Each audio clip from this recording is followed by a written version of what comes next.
Boom. Boom. Boom. Need some paranormals. That's true, we do need some paranormals. I'm a little behind on that. I do have a bunch of them loaded up. Panorama stories. Missed your last 2 lives due to work. That's okay, I didn't have one Sunday. Am I Irish? Nah.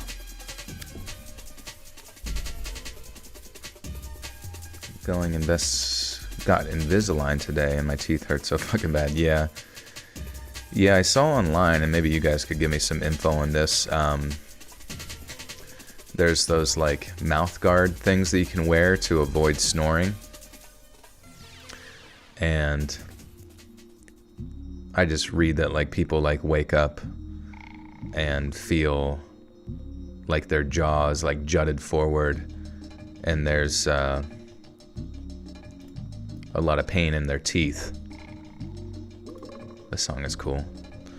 Where's Perducey? He's right behind me, curled up in a little black ball. He's a black hole, dragging everything towards him. Hey Fry, what's up, buddy?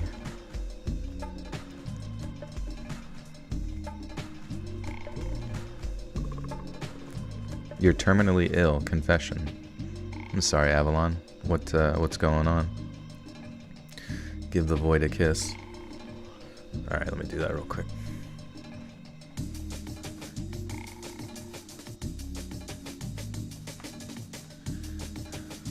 He's been kissed.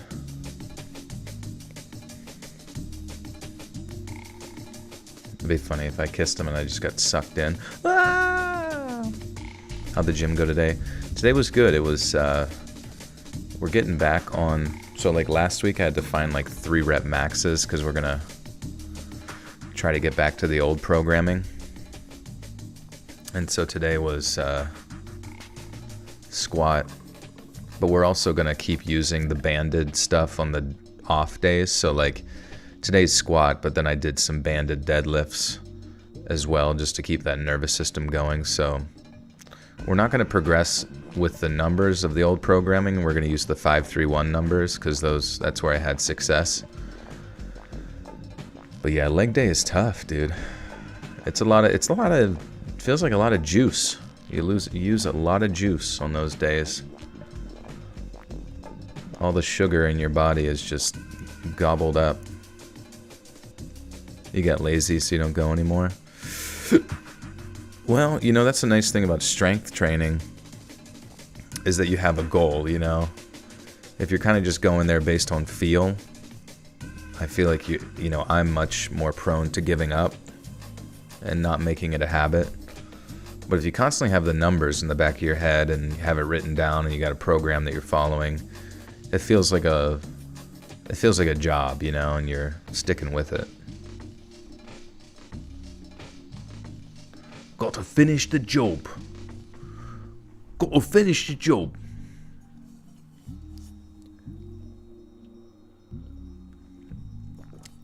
What were you doing at the gym, Timo? What's up, Jesse?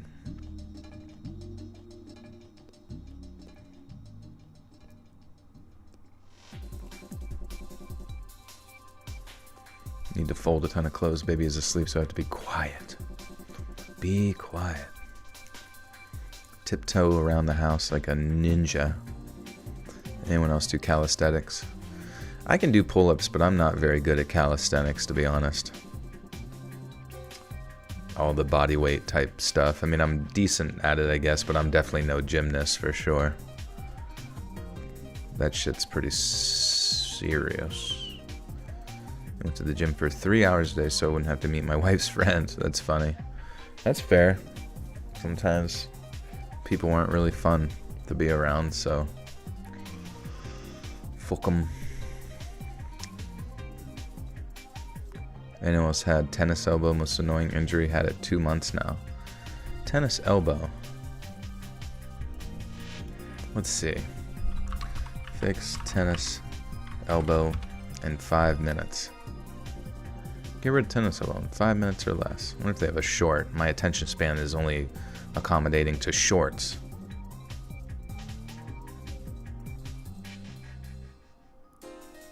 I don't know. I would definitely type some. I guess I won't. I was going to look at it, but I don't know if I'd be able to gather the information fast enough to tell you.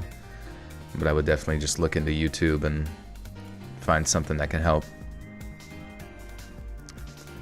Do I run? You know, I can run. I used to like trail run for long distances in the past when I was like 21 or like throughout college. I was like just mainly trail ran. And then after college I did CrossFit for like 8 years. But now I just do heavy lifting and bodybuilding type stuff, and I'll incorporate some like zone 2 cardio more recently, trying to lose some weight. But you know, I do miss running, I guess, a little bit. That sensation of just going for long distances and that runner's high that you get after a long period of just gizzoing. Still can't do super chats. That's weird. Maybe you said a naughty word or something. Shout out my nephew Xavier. He loves you. Shout out Xavier. What's good, dog? Ding dong bong ding ding ding ding bong. 20-mile run. Oh my god. I think the furthest I ran was like 11 miles. And I remember like just being so exhausted after that. It was not fun. Take a car much faster, yeah. Is my brother okay? Yeah, he's doing good.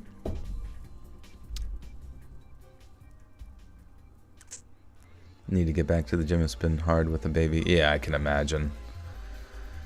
You gotta go to a gym with a nursery. You can just leave him there. Or maybe the baby wants to lift. That's what we need in society, is more jacked babies. More Spartan soldiers from birth. Hot Cheetos and Joel, kind of nice. That's what I like to hear. I don't like to run, but I like to go on walks when the weather's nice. It helps that there's a store a mile or so away from my house, so I can go get a drink and get something from the deli. That is a good feeling. I used to live in an area where there was a lot of like random little stores or gas stations I could walk down to and just kind of get that in, you know. Yeah, like Stewie from Family Guy when he gets jacked.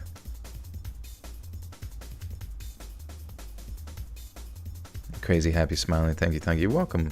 I'm glad he's doing good. Keep working hard. And if you put enough practice into anything, you'll get good at it. And you can accomplish your dreams. You quit your toxic workplace? That's good. But where will you get money now? Why do people hate my covenant? Is that a band or what is that? Or did you actually create a covenant with us that we are unaware of? You are our Lord and Savior. Thanks for not banning you. You're welcome. No, you're good, man. I don't think you said anything bannable, to be honest. Treadmill running's where you gotta start. Yeah, treadmill running sucks, though. It's just so mundane and flat, and it kind of hurts.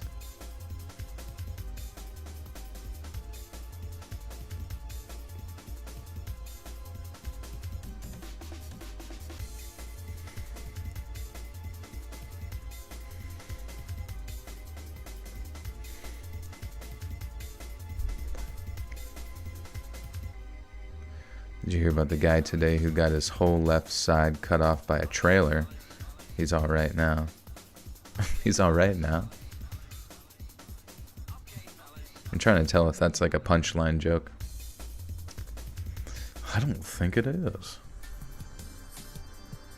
You hate the UNSC? Is that from Halo?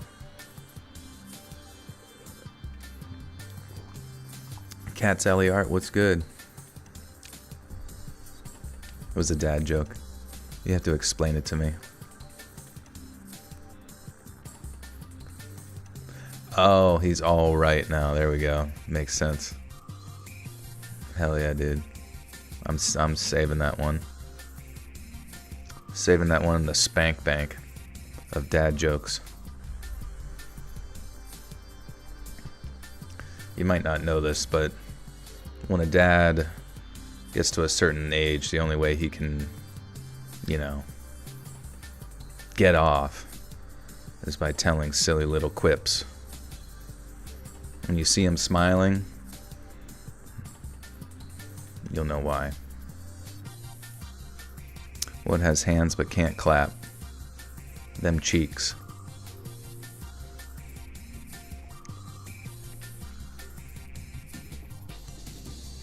Coming in hot with lusciousness. Anything cool going on Earth, planet Earth?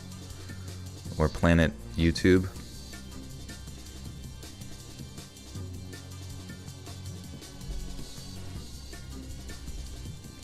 It was so funny. I was like trying to tell my one friend about like some type of thing that I saw. I guess it would be in relation to like the realm of YouTube drama or something. And my buddy's like, what?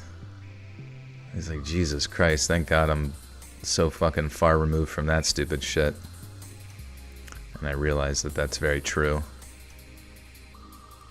There's so much shit that we read on the internet that we think is like somehow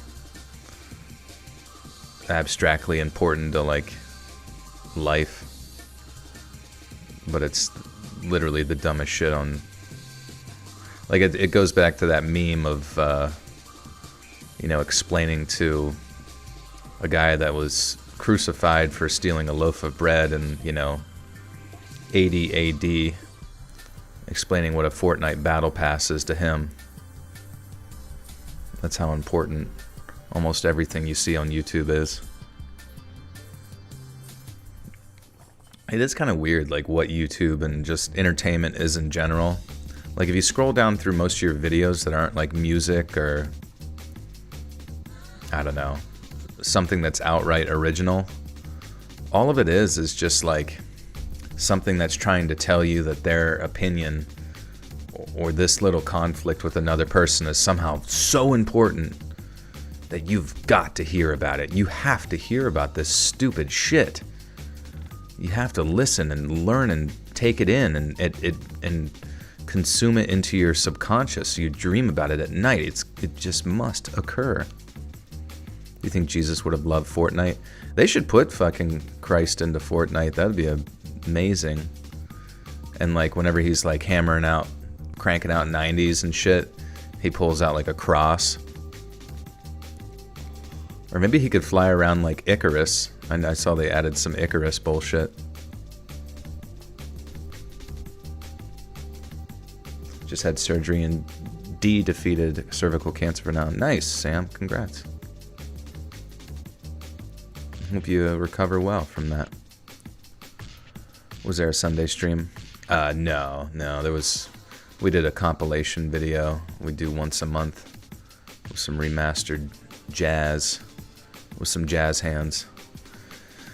Still working on the bonus content for the Oh Death thing.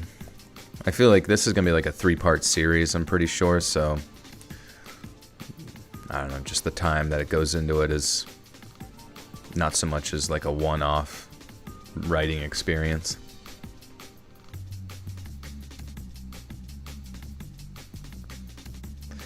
There were about 26 main DNS servers in the Illinois infrastructure. Multiple were attacked today. They continue to run. I guess that's good. I don't know. Are we about to experience a bunch of cybernetic attacks here in the next year or so? What can we expect? Anybody got any predictions before the election? What stupid shit's gonna happen?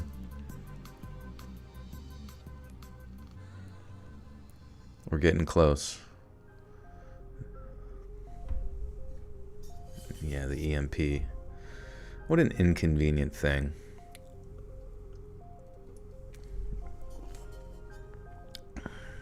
The enormous Muppet pussy.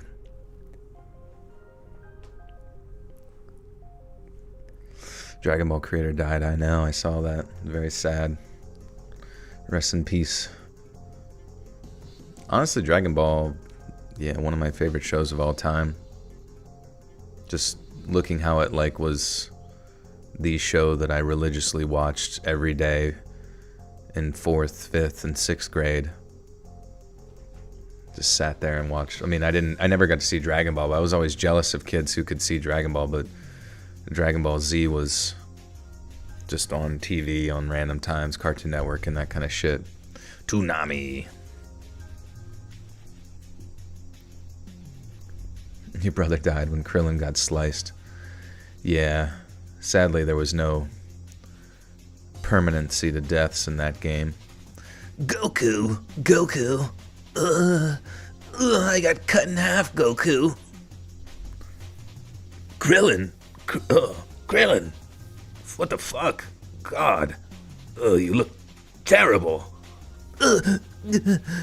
Call Bulma. Tell her I love her. Bulma's my wife. I forget who he was. Oh yeah, he was fucking Android 17. What's up, Swampy? How you doing, dude? I've been thinking about you lately. I was gonna see how you been.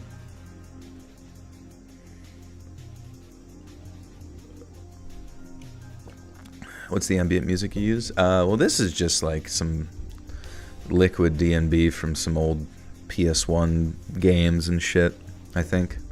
At PS1 and 64 sex box. Did you know that you can make some pretty damn good cheesy tater tots in an air fryer in less than 10 minutes? I did not know that. What can't you do in an air fryer? Can you do nuclear fission inside an air fryer? Do you think that's where it's all started? Been busy, but always thinking about you, brother. Thank you, dude. Yeah, I saw your band was touring. So anybody in the Florida area, better go check out my boy Swampy's. He got baptized in the air fryer. Fuck yeah. It's just like put your head in there and close it and come out screaming. Ah, God. Why? You are cleansed, brother. You were rewatching the Back to the Future movies, and they're so good. Honestly, I've seen Back to the Future, but I feel like I never catch it like from start to finish or in order. Who knows? Maybe I am seeing it in order, but time is relative. Recreate the deep fried rat from KFC. That's true. You've got options. You cannot put anything wrapped in paper in the air fryer. Not even parchment paper is safe in there. Trust me. I've lost over 3 houses using parchment paper in an air fryer. The bank will not sign for a mortgage anymore. And I cannot get insurance. Teabagged an air fryer. Going in. Here we go. Slowly dipping it. Whoop.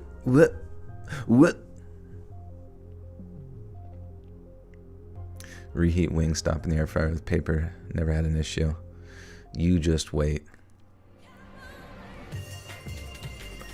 Bum bum bum bum. Bum bum bum bum. What's up, Grace? All right. Well. Also, is my mic too loud? I think I had to adjust it for another thing, so if it's a little bit too loud, let me know. LM with the 5 says, would you ever consider doing creepypastas, maybe a member perk? Love the rain sound effects you added, helps me sleep. Yeah, believe it or not, in the members only playlist, I have over 20 videos, many of which are creepypastas or, you know, fictional stories. And this one's loud. We're just gonna go to the other screen. It scared me. It scared me. We use aluminium foil in Daddy's air fryer. Really? I guess that makes sense since it's just convection, right? Do you use an SM7B? I don't, but I was always kind of curious. Like, it seems like people that do have them get away with a lot more yelling, you know. I also heard about certain microphone software can help you emulate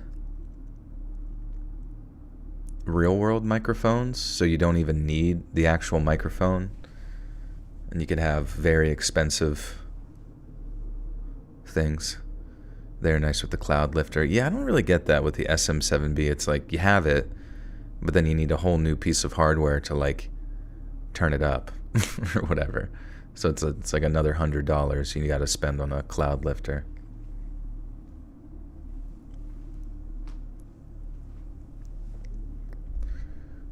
Seven true scary air fryer horror stories. It's so funny how we're so used to the phrase creepypastas. I know, but it's literally just like fictional horror, you know, or whatever. Like, imagine going like backwards in time and like reading, like you meet like H.P. Lovecraft and you're like, is that a creepypasta you're writing? What the devil are you talking about? What the devil? Or like going up to, or like meeting Stephen King at a convention and be like, hey, I loved your creepypasta, It was a really good one. I think Let's Read read it on his channel. Honestly, he gave it life, not your writing. He would explode.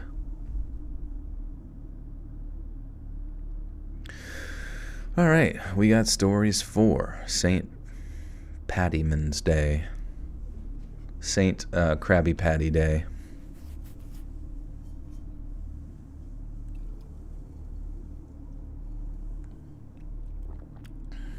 No nasal sounds? Perfect. I can breathe. I can breathe.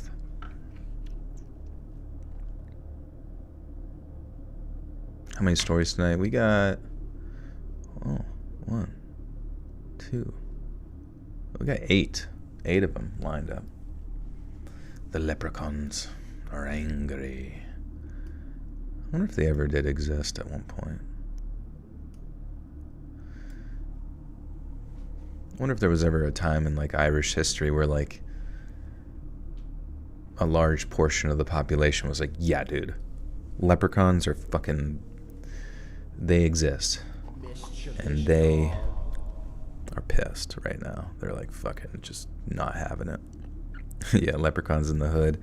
That is such a good movie. That is like, if ever there was a crossover we needed, it was an evil fucking leprechaun and fucking Compton or wherever they went.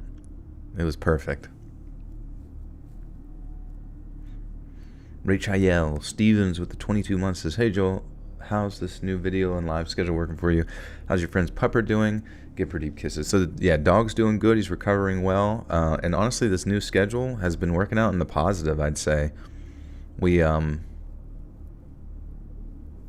getting more monthly views, which is crazy. Didn't expect that, but I guess sometimes you have to be a little scarce with your materials before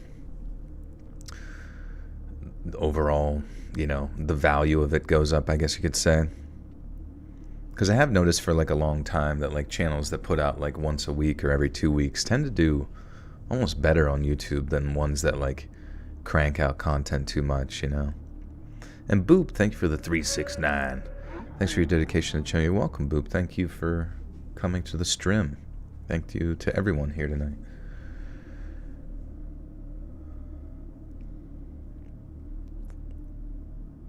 You used to be married to a little angry leprechaun. His name was Warwick Davis.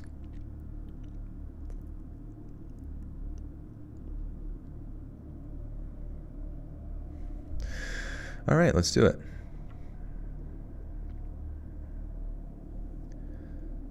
I'm not the kind of person who usually ends up telling stories like this. Not only has writing never been my thing, but I just don't really like telling stories, especially stories that really affect me in some type of way. You see, it happened on the eve of St. Patrick's Day more than a few years ago, It was supposed to be a night of fun and friends, and instead, it was an anxiety and fear-ridden night. Instead of drinking Guinness, we were lost on dark country roads with our phones not working and the gas tank close to empty. And to make this horrible night even worse, it was topped off with an encounter that I wish I could forget. And so I'll do my best in telling the story, and maybe you'll think I'm overreacting, but if you put yourself in my shoes, I'm sure you'd be scared too. Me and my friend Jess were all hyped up for the St. Patrick's Day party that was kind of on the outskirts of town.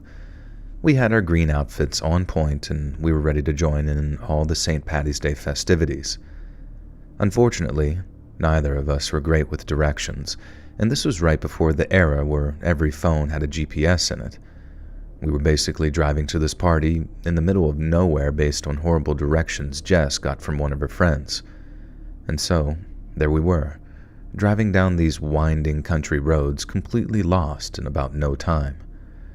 Everything was so dark, and every turn seemed to lead us further away from any signs of life, and it felt like we were driving in circles.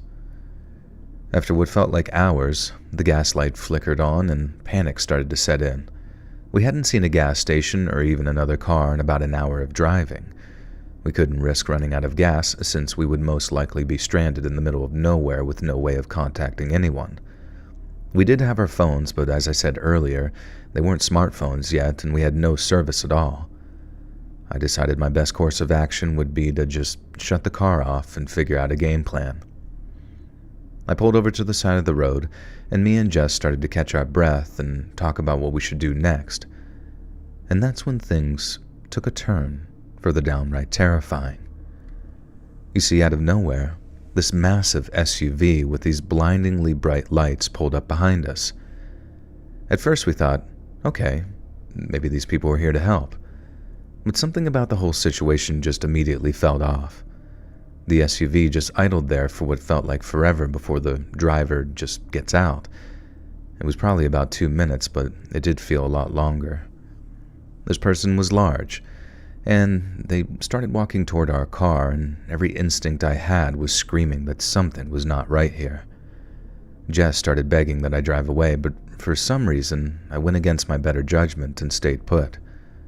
It was so dark and the lights from the SUV were so bright that I couldn't tell if this person might have been a cop. At this point, it was just a large, dark silhouette. I locked the doors and I cracked the window just a bit, ready to say that we didn't need help and that we were fine, unless it was a cop and could help us with directions. But as the person got closer, that wave of fear just washed over me. When he reached us and stood just inches from the window, Jess shouted through the crack, "Hey, we're all set, thanks." But that person didn't say a word. Nothing. Instead, they reached for the door handle, immediately trying to force it open. In the few seconds that this all took place, I was able to see the man trying to open my door. The entire time he tried getting into my car, he made direct eye contact with me. He had these huge eyes that almost looked sad in the moment, and that's the only way I can describe them. He had a large overgrown beard, and it wasn't well trimmed. Jess was screaming, and it broke me from my trance. And then without thinking, I started the car and slammed my foot on the gas, peeling out of there like a bat out of hell. And we drove non-stop for about 20 minutes until by some miracle we were able to find a gas station. The blight. That was a decent roll we were on there. The blight had found us.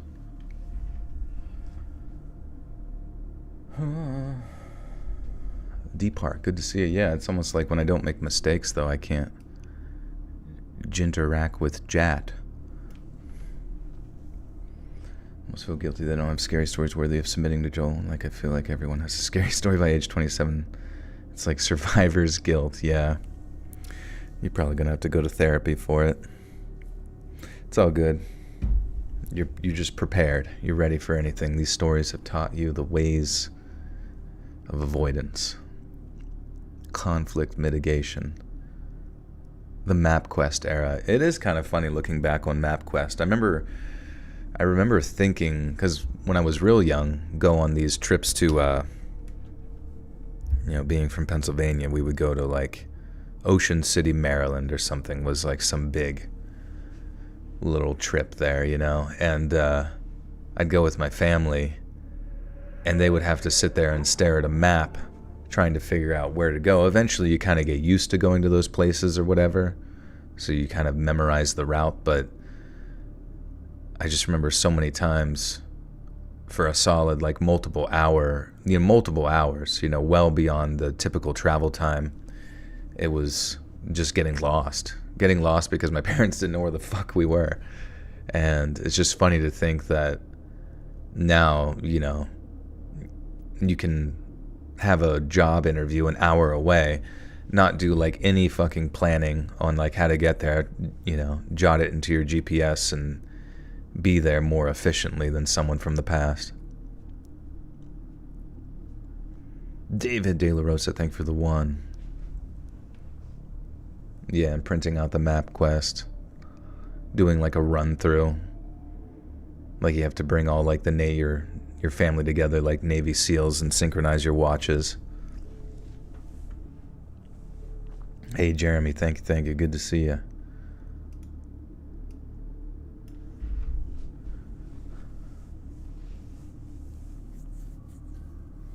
You grew up near Ocean City. Yeah, it's kind of funny, like, for as sort of Jersey Shore-esque as Ocean City, Maryland is, once I started going to like other beaches that were technically quote-unquote nice beaches, I actually kind of like missed the days of Ocean City, Maryland, because it had like a nice boardwalk. It had a bunch of shops there you could do stuff, you know, a pier with like fun carnival bullshit, and like different people doing things on the like along the boardwalk in the sand and whatnot, and just like a lot of stuff going on. And like the waves were nice, like they actually had like waves that were the size of like, you know, like 10-foot waves that you could catch on a boogie board and take back. And then, you know, a bunch of random other restaurants and mini golf and shit to do.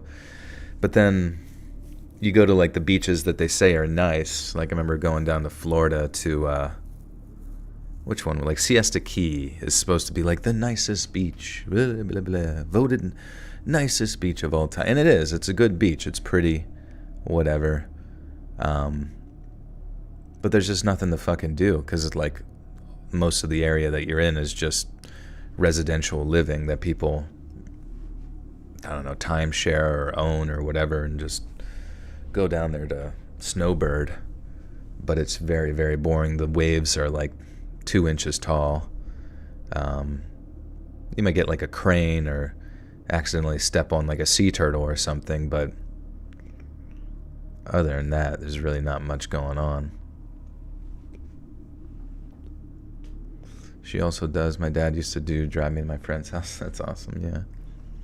Yeah, it was a process. You had to do some straight up, you know, military tactical planning with that shit. What is green beer? I think they like take Guinness or various other maybe like light beers and put green food coloring into it for St. Paddy's Day, just to celebrate, which is, what day is that? I think it's Monday. Is the 18th St. Paddy's Day or the 17th?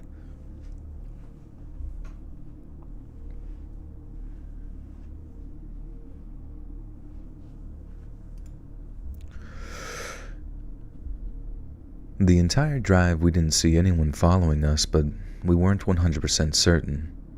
While we were at the gas station, even though it wasn't busy, every time we saw a vehicle approach with their bright headlights, our hearts would just stop, thinking it was the SUV coming back for us.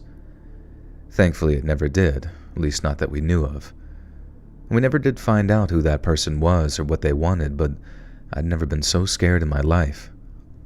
The rest of the night was just a blur of fear and adrenaline. We contacted the police, but they really couldn't do anything, and it didn't seem like they even cared. It was the eve of St. Paddy's Day, and they had bigger fish to fry. They had a whole fish to fry.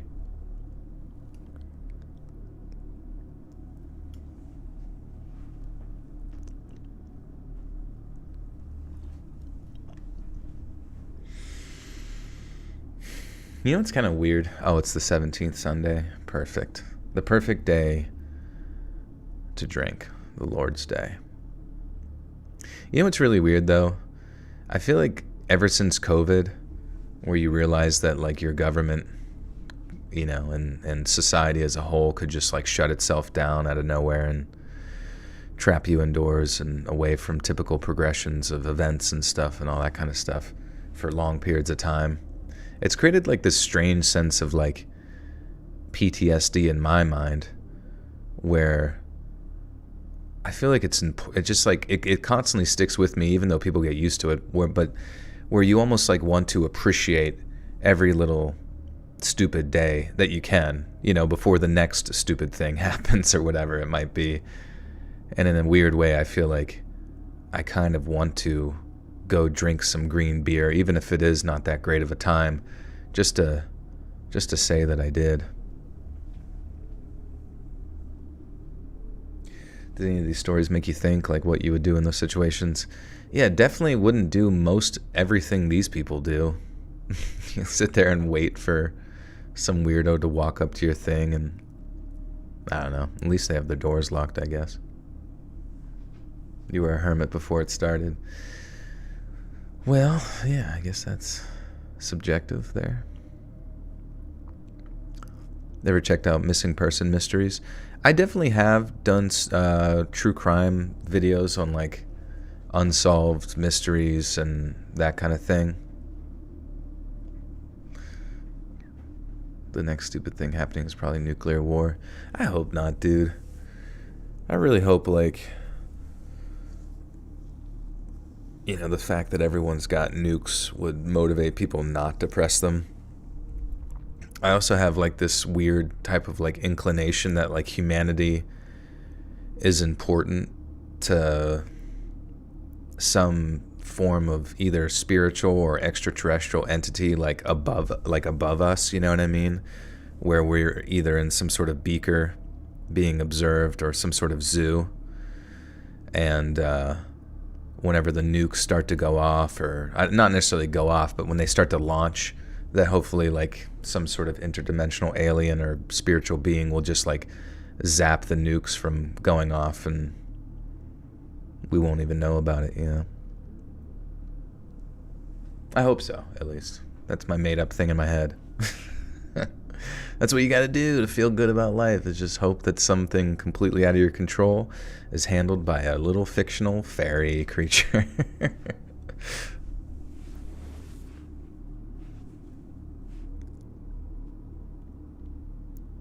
Yeah, I feel like the only person that could, quote unquote, start Armageddon would either have to be nuts, you know, or it would have to be part of like a larger operation where it's like a controlled Armageddon, you know what I mean? Where there's strategic areas of destruction that occur specifically to like consolidate power or whatever. So like say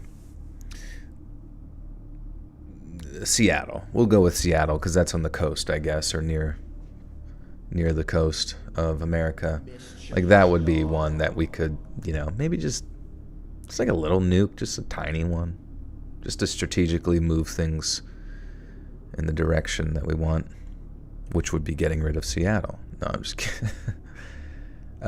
Boo Boo Kitty 3332, thank you for the 5 months. Says, what's up, my guy? What's good? How's it going? Thank you for the 5 months.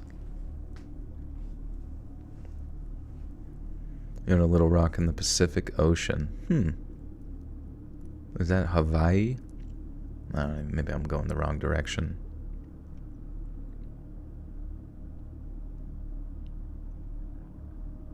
I think most countries do have ROE, or nuclear escalation. There'll be a warning nuke fired first in most situations. Yeah, it's crazy. I guess in many ways nukes have been pretty beneficial in the, well, what the fuck am I talking? I was going to say in the grander scale of conflicts, so like smaller conflicts as opposed to like ongoing non-stop crazy conflicts, but I don't know. I have no clue.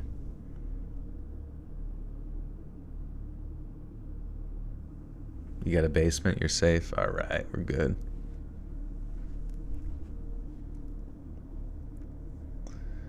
Yeah, no more trench warfare. Can you imagine that? Like, there's actually like a really well made World War One short movie. I don't even like a short film. Man, which one was it? Oh, I think it was called Coward. It's actually amazing. It's from 11 years ago. Let's see. I wish we could watch it on YouTube, but it probably has 10 million views, so it'd probably be a copyright situation. But Coward is a 28-minute film set during World War I that brings to light some of the brutal treatments soldiers receive for suffering what would now be known as shell shock. It follows two cousins, Andrew and James, from their home in Northern Ireland, who joined the British Army to fight for their country and make their families proud.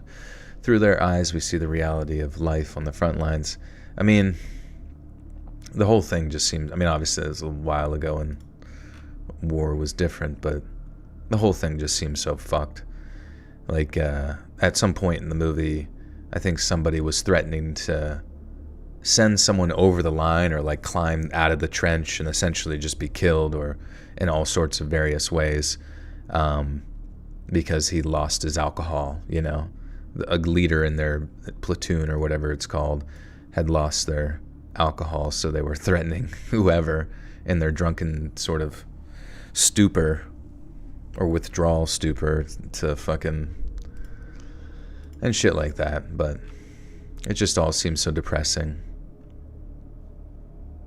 I don't know. War just sucks. Like, people get so, like, stoked about it and, like, patriotic and shit. I just never felt that way. I always just thought, like, you're telling me that I gotta go out there and do the most traumatic thing in my entire existence, where people come back and literally can't stop fucking shaking, and I'm supposed to be, like, proud of my...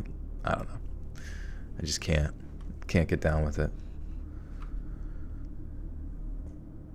It was the eve of St. Patrick's Day, and they had bigger fish to fry. Man, I can't say it. I've got a fucking speech. It was the eve of St. Patrick's Day, and they had bigger fish to fry. We didn't talk much about it, and to this day, we still really don't.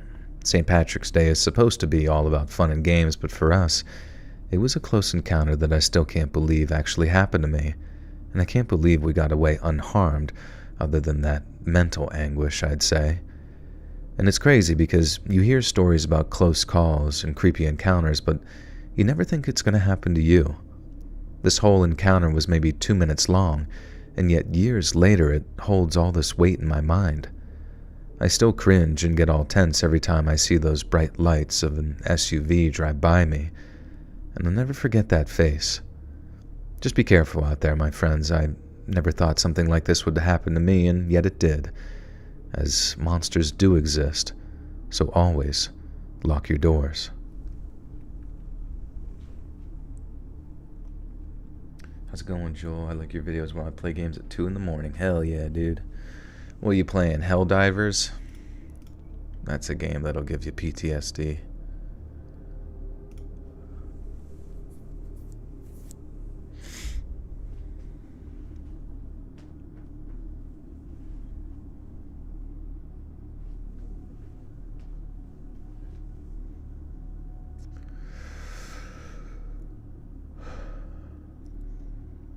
Trench warfare happening right now. I guess that's true too, yeah. Yeah, I guess we're kind of fortunate too that we're just so insulated from the realities of planet Earth. I don't know if I haven't seen the movie Elysium, but I kind of got a gist of what it is. And I feel like living in the United States and some Western nations, it's just like living in Elysium, where all the wars happen around you, or maybe rumors of wars, I don't know. And then you just get to chill out and eat McDonald's and get fat. You a big Witcher guy? I like the idea of Witcher, but I never got very far when I tried the third one. It was actually pretty hard. But it definitely seems cool.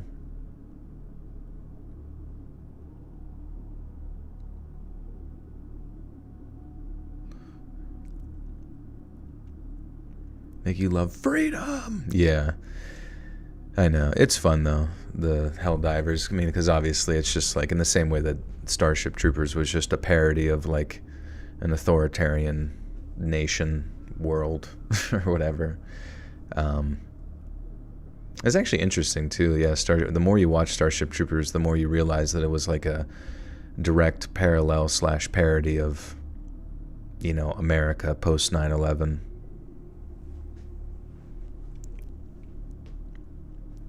I wish Joel could narrate these stories to animated movies in the movie theaters. There's no telling how much I would pay to listen to a 3-hour narrated animated movie. That would be sick. Imagine if that actually did well. Like a $1 million budget becomes a $100 million box office hit. Troopers was pre 9/11 though. Wait, was it? Oh, you're fucking right. What the fuck? That came out, it came out in 1998, right? I'm dumb, dude. What the fuck? That's a little strange. Maybe it's because it's just sort of like the playbook of nations getting people riled up, like something crazy happens, like in the case of Starship Troopers, it was a big fucking meteor that hit Earth, justifying us invading Klendathu or whatever. And maybe it's just such a direct parallel to like 9/11 and Pearl Harbor and shit that it just seems like it happened after. That's wild too. Huh.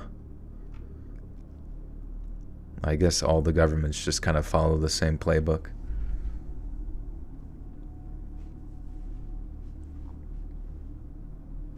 Still Desert Storm, Desert Shield. Oh, okay. Was there I assume there was other things leading up to those as well. Oh, still part of Desert Storm. Oh. Yeah, when did... I guess the book I started reading the first 2 chapters of the book of Starship Troopers, and there are things that follow the movie, but there seems to be a lot of things that are completely its own, and I think that the movie deviates quite a bit from the book after a while. And yeah, it looks like it came out in 1959 by Robert A. Heinlein.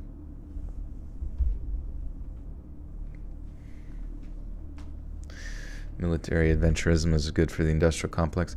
It's strange, though, because, like, I wonder if it's sort of just a hive mind in regards to, like, continuing to make profit, where everybody along the way is, like, inventing stuff, or inventing weapons because they want to make money, finding ways to use the weapons because they want to make money, and it's just this perpetuating system that doesn't even fully understand itself. Or if there's somebody at the way top of said military industrial complex that actually has militaristic or power political goals, like are there goals? What's the end goal? I mean, I guess any end goal of any conquering nation is centralization of all power, but it just seems like such a fucking headache, You really have to be devoted to the overall cause, which at some point has to be like borderline cult-like thinking to like just stick through with it, to have some sort of chip on your shoulder or covenant with some ethereal being, to make yourself so, or maybe it's just money. Maybe everything is just motivated by short-term gain. I don't know.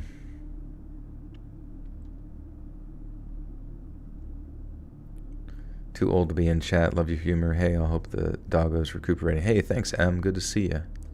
And the doggo is doing good.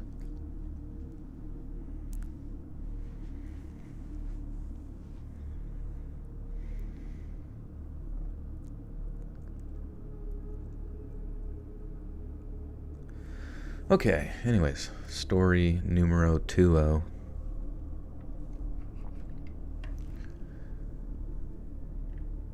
My memories of St. Patrick's Day start when I was a kid, and my parents would take me to the parade each year. We would usually make a big deal of it. My parents would fill the cooler and meet up with some other family and friends, and I would hang out with the other kids or just sit and watch the parade and hope to get beads, candy, or anything else that they would throw out into the crowd. As I got older, I still always went with my parents, but would meet up with friends later. When I was with my friends, we would partake in the traditional Jello shots, as well as an assortment of other beverages to get us in the St. Patrick's Day spirit. Once I got out of school and a little older, I grew out of my party phase, but still always made sure to attend the parade. Within the last 6 to 7 years, I've been involved not only with the SPD parade, planning... Sorry, the SPD part threw me off. St. Patrick's Day. I guess I'll just say it's easier to say St. Patrick's Day than SPD. The STD parade. St. Patrick's Day.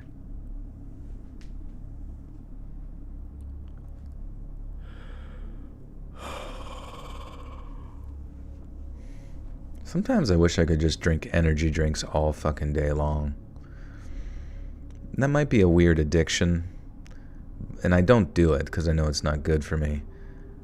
But I'd like to.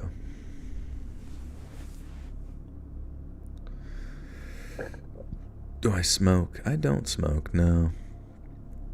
Not really into drink or smoke. I mean, I guess I'll contemplate it here and there, but...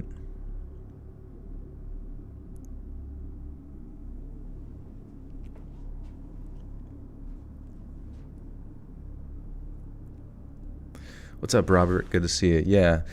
No, I mean, I feel like interaction in chat for me is easy because I enjoy interacting with you guys, and I get excited when you ask me questions that, like, you know, maybe it's narcissistic, I don't know, but I like to yap. I like to yap about pretty much anything, change up the vibe a little bit. What's your favorite energy drink? I really like the mango Bang energy drinks. I'm still able to find the Bangs, even though some places seem to be without. Thanks, Joe Biden's America. But no, I still have them around here, I guess, and they're pretty tasty. Mountain Dew supremacy. Yeah, you know, I used to, when I was a kid, I would drink a fuck ton of Mountain Dew. I don't know what the hell it was about it, but it was where my head was. I feel like I always had like a weird little rivalry in my stupid little kid, 6-year-old kid head of Mountain Dew and Pepsi, even though they're from the same company. I'm pretty sure the Pepsi company, they were like opposing forces, you know, the yin and yang of the high fructose corn syrup, you know, industrial complex. And I was very much a Mountain Dew supremacist. Bang does go hard for sure. Your dad's the narcissist, homie. He always pulling some sneaky shite. It's getting old. Yeah, I try not to be. I try to actually help a lot of people out in my life. I realize now, more so, that, you know, just because of the blessings of the YouTube channel, you know, it's enabled me to help a lot of people in my normal life out with accomplishing their goals or helping them with different stuff, and it feels good. It feels fucking good to do it, just because, you know, money is freedom in so many ways. Remember the limited release Halo World of Warcraft Mountain Dew? World of Warcraft. I think I do, yeah, because didn't they have like the dark elf, one of the darker elves faces on the Mountain Dew or something? That's going back a long ways. I do remember Code Red, Halo, and even funnier, but also just showing you like how, I don't even know, like incompetent certain industries have been getting lately. Do you remember whenever Halo Infinite was supposed to release around, like, was it 2020 or maybe I don't know, but it basically got delayed a long ass time, but they're like, well, we already made all this fucking Mountain Dew, and then they released it just like way ahead of time. Am I an introvert in real life? Not really. I guess I start off as like a bit of an introvert. And I notice with repetition around another person, they tend to feel more comfortable around myself. But I'm really good at interacting with like people who have like high energy, you might even consider them like crazy a little bit. Like people, I'm sure you guys have seen Bert Kreischer. He's like a stand-up comedian type character, but he's one of those ones who just like as soon as he shows up, he just starts fucking talking. He just starts going and going, doesn't give a fuck about what anybody thinks, just kind of goes. And I find that there's a lot of people in my life that if they're like that, I'll instantly talk to them. Not necessarily because I'm like enamored by them or anything like that. I just kind of enjoy sometimes when people have no filter or don't give a fuck, and I can just kind of like match that energy. No, yeah, I do find Bert to be quite frustrating, I guess, but I was just trying to think of like an example of what a crazy person would look like in real life, but like not that crazy, like not like a homeless guy who's nuts. I don't know. But if there's I remember there was a bit of a weird person who walked into a convenience store more recently, and he's immediately like asking me which drink has the lowest caffeine amount, and I was just giving him guidance, and he was like telling me his whole dinner plan with like eating his dinner, and he needs a soda pop for it. And I was like, I understand, man, I'm right there with you. But I'm pretty sure the lowest like caffeine, I'm pretty sure it would have been root beer. I hope I told the right answer. What's the lowest caffeine content soda type? Typically caffeine-free sodas. There you go. They didn't have that there. Making them so.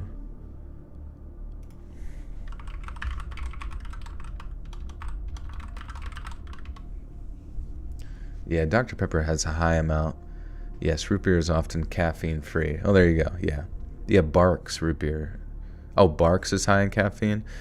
Just because I was thinking that the root beer in general is like caffeine-free. Traditional root beer recipes typically do not include caffeine as an ingredient. Yeah, sparkling water. Fuck that, dude. Jolt. Yeah. I'm like, oh, you're definitely going to want to drink this Monster. And he just has a heart attack at dinner. Homeless people flock to Joel. They do, yeah. They sit there and squawk at me while I feed them seeds. Here, all right, that's a bit mean, but...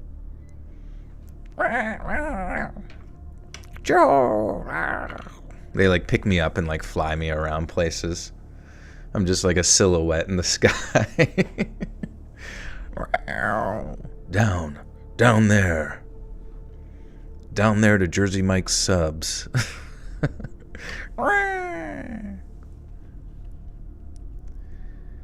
Within the last 6 to 7 years, I've been involved in not only the... what is SPD again? St. Patrick's Day, duh. Got the homeless Riz.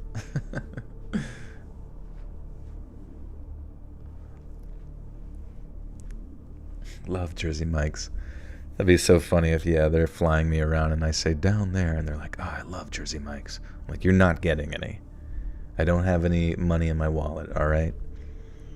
And then they just let me go and I like splat on the ground. What's my opinion on astrology, space, racism? I think it's so freaking sweet to blame all your car crashes on the stars. It just makes a ton of sense. The trick is to never take responsibility for yourself and just divert all attention to external sources.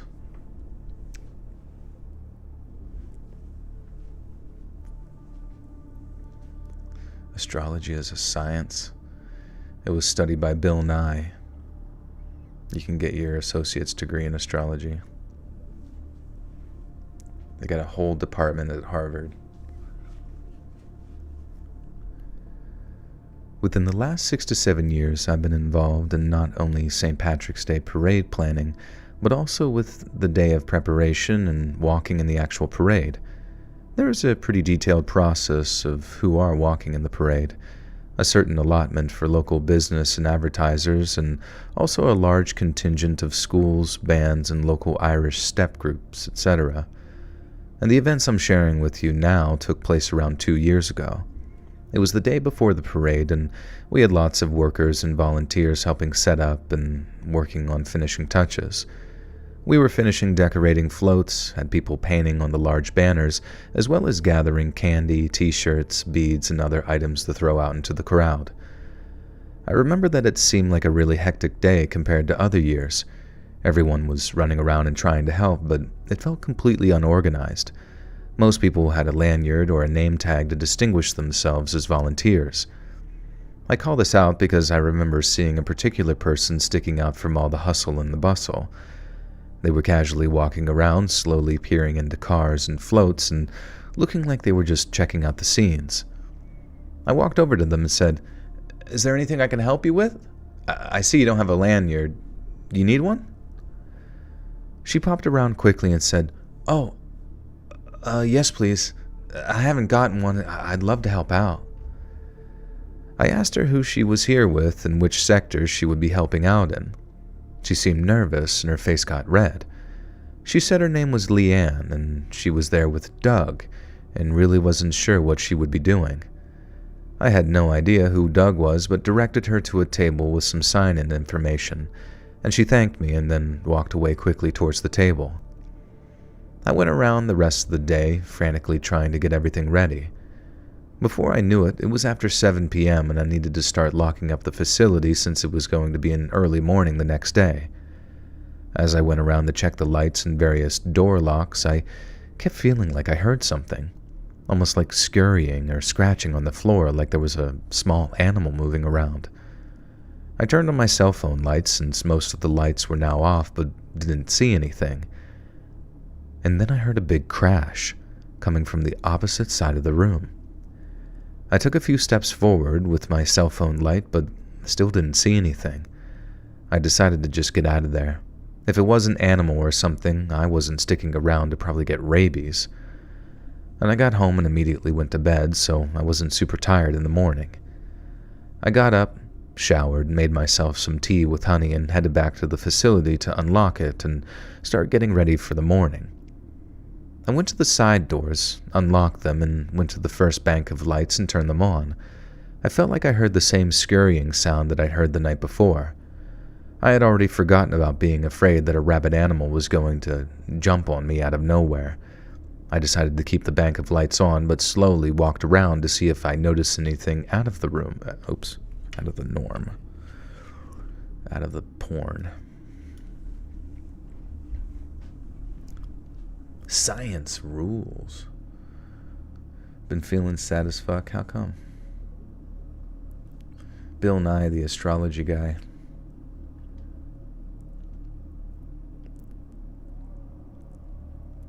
I took astrology as a freshman, found the class interesting, but not many of my friends cared how many light years a star was found away from Earth. Wait, you took astrology or you took... astronomy. Wait, do they actually teach astrology classes?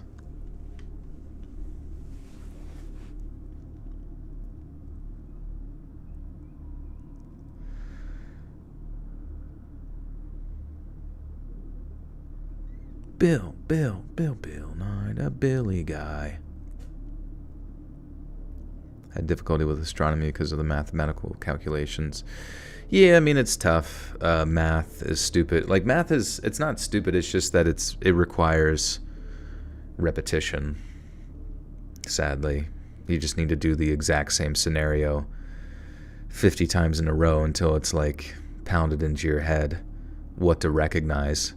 Because that's kind of like what science is even though some people are faster at it and picking up on it, I really think, just like most skills, anybody could get good at science or math if they just do it enough, in the same way they could get good at guitar or building a brick oven. I don't know.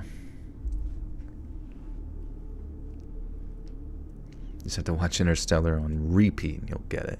You'll finally get their made-up gobbledygook in that movie. If we say enough sciencey words to the point that it confuses you, it becomes your religion. Joe, what's a good amount of tags to use for YouTube videos? Is there too many or too little? Honestly, from what I've heard, YouTube doesn't even really care about tags anymore. I still include them because I can just like copy paste them. But for the most part, I think they gather most of their metadata from your title and the words within the video. So I don't really worry too much about. I still put them just out of like superstition, but from what I hear, it's like not that big a deal.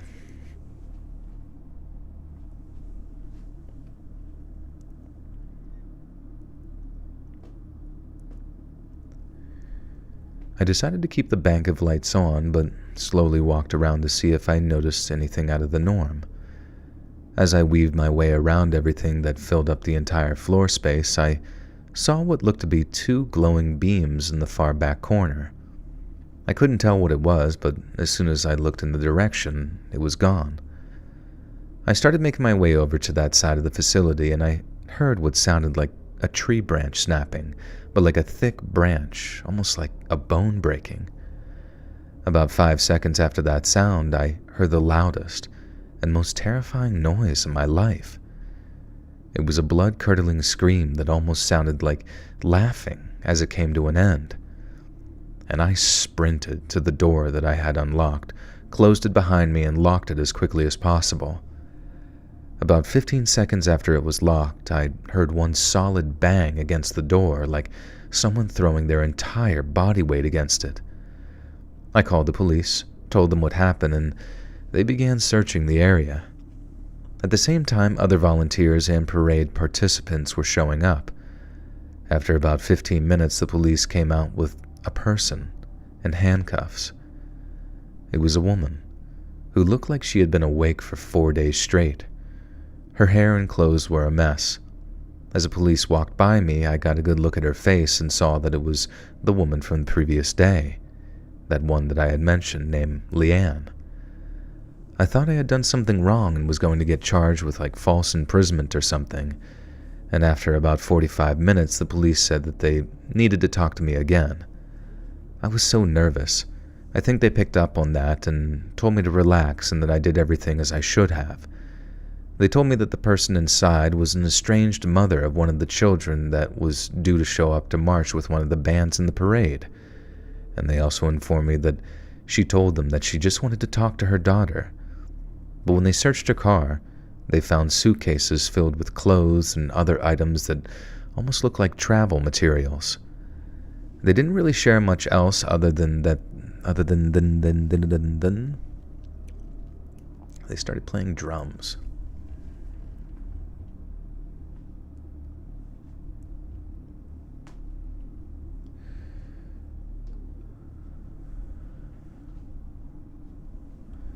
My dude's got a sweet setup, though, in the dumpster compartment.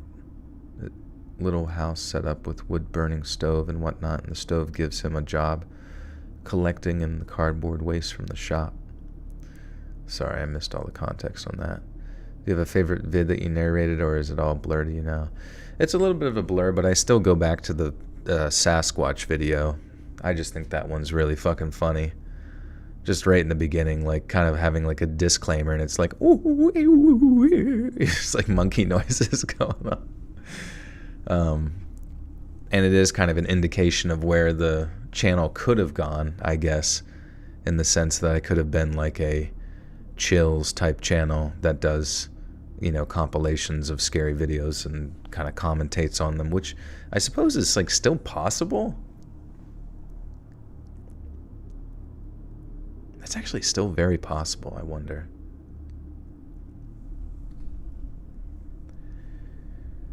They didn't really share much else other than they were getting into contact with the child and their guardian to inform them.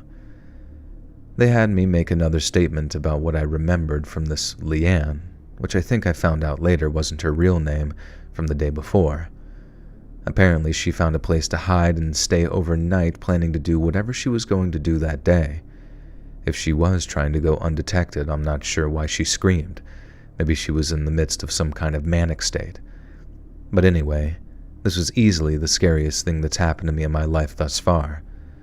I still walk in the parade from time to time, but have taken a step back from volunteering as much.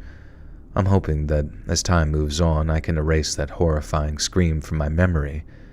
When I'm alone or in the dark, I can still hear it just as clear as I did that one St. Patrick's Day. Dude, it was a fucking Irish banshee, dude. Came to freaking real life, man. Superstitious hashtags. Yeah, that's a band. David Bowie cover band. Story 2 of 8 in the books.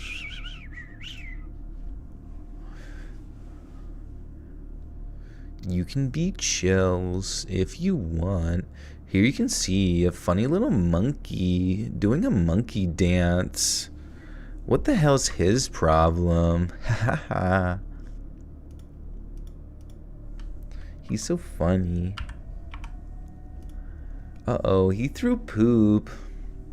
Do I like bison? Oh, like the animal? I like them. I think they're cool.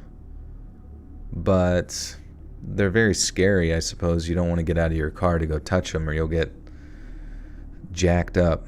I saw a video the other day of some stupid little boy with his grandma sticking his head out the window to look at the bison, and it fucking just like comes up like it's staring at him, and just within like half a second just like rears its head up real fast to like headbutt the kid right in the fucking chin, and then he like hits his head on the top of the car, and you know, he like pulls back in. Somehow I thought he'd be dead. I thought his head would have come clean off, but he somehow like made it out there without any sort of injuries from like the hardest headbutt I'd seen in a while. Fucking crazy. Untethered Wolf, good to see you. Never lick a cactus. Don't tell me I can't. Don't tell me I can't. There's water inside. Wouldn't it be cool if like within inside of cactuses is like just the best tasting drink of all time? Bison doesn't affect you? Interesting.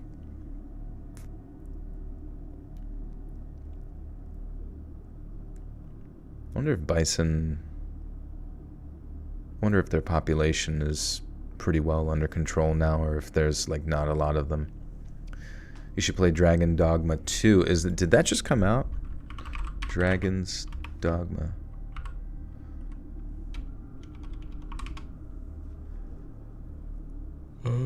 March 22nd, 2024. Oh, so that's very soon.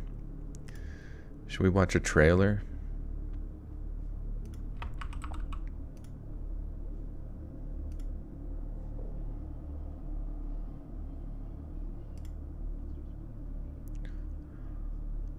Holy fuck, dude. Do you guys have 5 minutes? Real quick.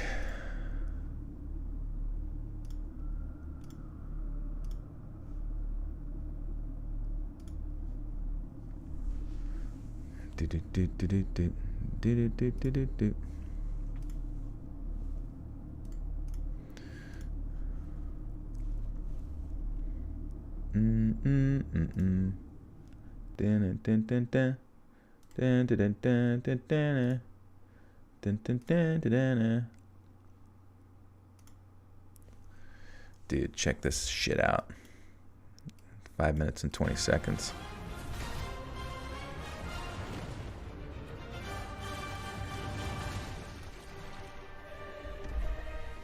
Oops. Dragon's Dogma 2. Hello everyone, my name is Hideaki Itsuno, and I'm the director of Dragon's Dogma What's up, 2, fellas? and I'm producer Yoshiaki Hirabayashi. Dragon's Dogma 2 launches on March 22nd. Today, we'd like to introduce some of the game's features. Haitu moyomaso. Dragon's Dogma 2 is a narrative-driven, open-world action. It's kind of YouTube's video kind of compresses the shit out of it. Sadly, we don't have. We hope players feel like Let's they've see. been reborn in this vibrant new Yeah. world. So kind of the graphics are kind of being limited there, but it looks fucking sick.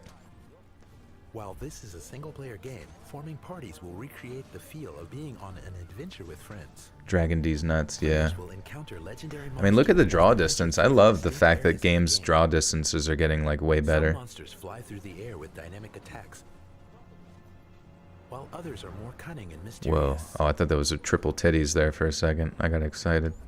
Some appear at night, and others are colossal in nature. They will create a Oh, that's variety sick. of challenges for the player.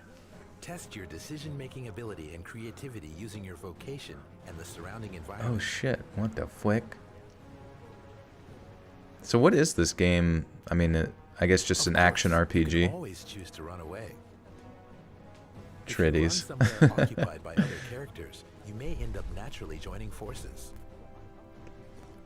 But reactions will vary. Is it all single player? Is it like an Some will be MMO? frightened, while others will show courage. Or is it just a bunch of NPCs doing their Your own thing? relationship with you, the Arisen, will vary based on the actions you take. That, in turn, will New change Cowboy their Bebop skins in relationships with each Overwatch. other. Painfully A overpriced, variety of dude. characters await you To get on all your 4 of journey through those Dragon's Dogma 2. just pretty generic skins, it Over was 1,000 $56. characters inhabit the world. $56 for fucking Stories and motivation. to waste your life in Overwatch. They will sometimes ask for your help. It's just gonna make you want to kill yourself anyways. Why would you ever?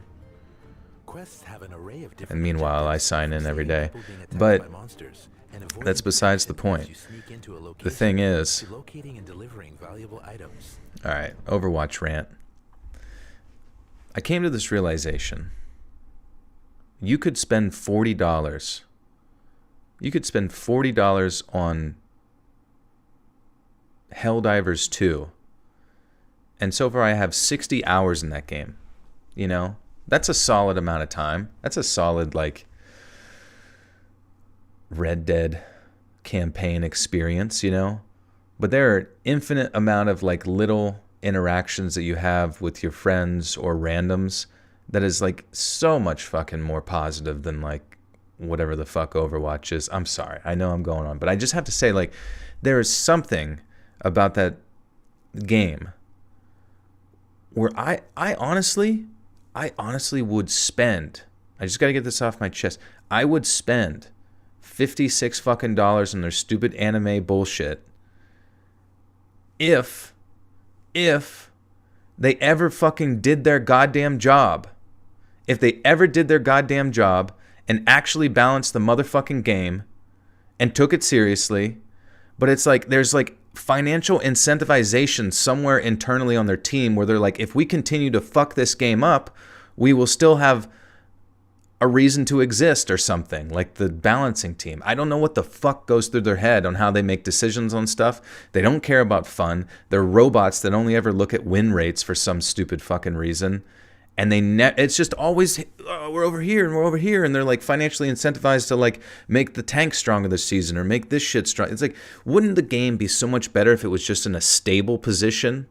A stable position where it's consistent. Like, you know, you don't see the fucking dev team of chess going around trying to balance the fucking queen or the king or the pawns or anything like that. There's no fucking battle pass for checkers. Dumb assholes. I would spend money if you did your fucking job. All right, anyways, let's look at this cool shit. Let's look at the actual fun shit coming out this year. In some situations, combat isn't your only option. One alternative might be to make a counterfeit item and see if you can pass it off as the real thing. The world is a complex web of human relationships, and the player's choices have consequences. Use the key to open up his They chalice. expanded the world of the original game to make it a denser, more elaborate experience. Yeah, there's a enabling players there's to a fully huge inhabit patch the coming world out of for the chess Arisen. soon. Get ready.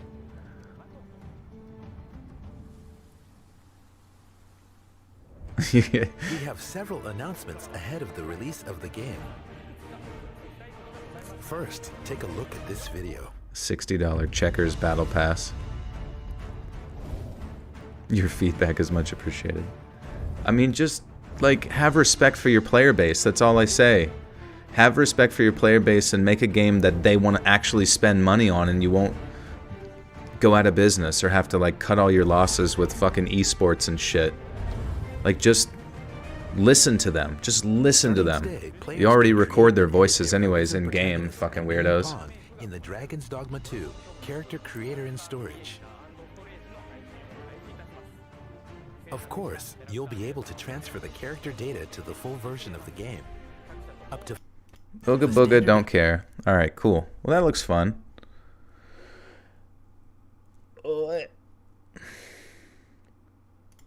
Sweet. Let's do it.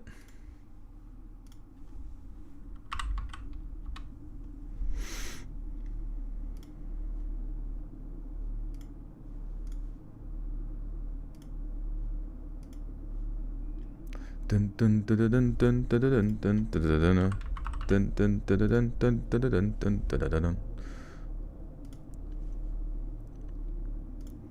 Sorry, I gotta open up chat again. Boing, boing, boing, boing. It is a toxic relationship, honestly, with that game. I thought I got rid of it, but then I had a friend say, hey, you wanna play this? I was like, ugh.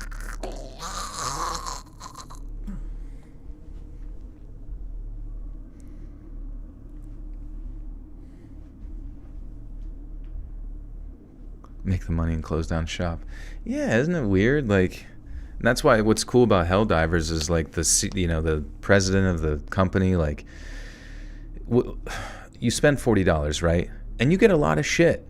You get a lot of shit right out the gate. And then there's a battle pass, but it's using in-game currency to progress through it.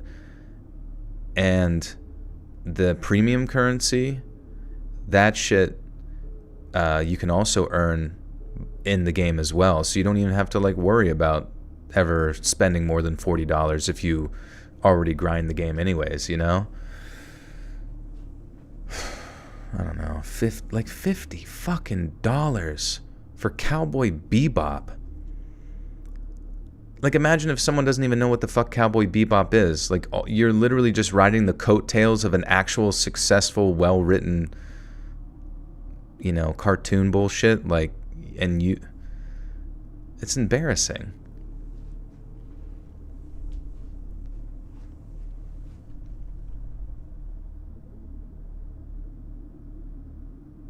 There's an active, oh yeah, dungeon master guy that changes stuff in Helldivers. It is cool, and I like that. They've been keeping things like fresh consistently with, like, you know, there's some server issues here and there, but when you get in, which is, you know, they fix very quickly. You know, there's a ton of shit to do, and it's fun, and you know, it can be chaotic at times, and some of the balance stuff that they did recently, I think they said that they were going to minimize like armored tanks that they send in at you, but it actually felt like they sent more. But yeah, more like cowboy pee poop. Exactly. That sums up all of fucking Season 9 Overwatch.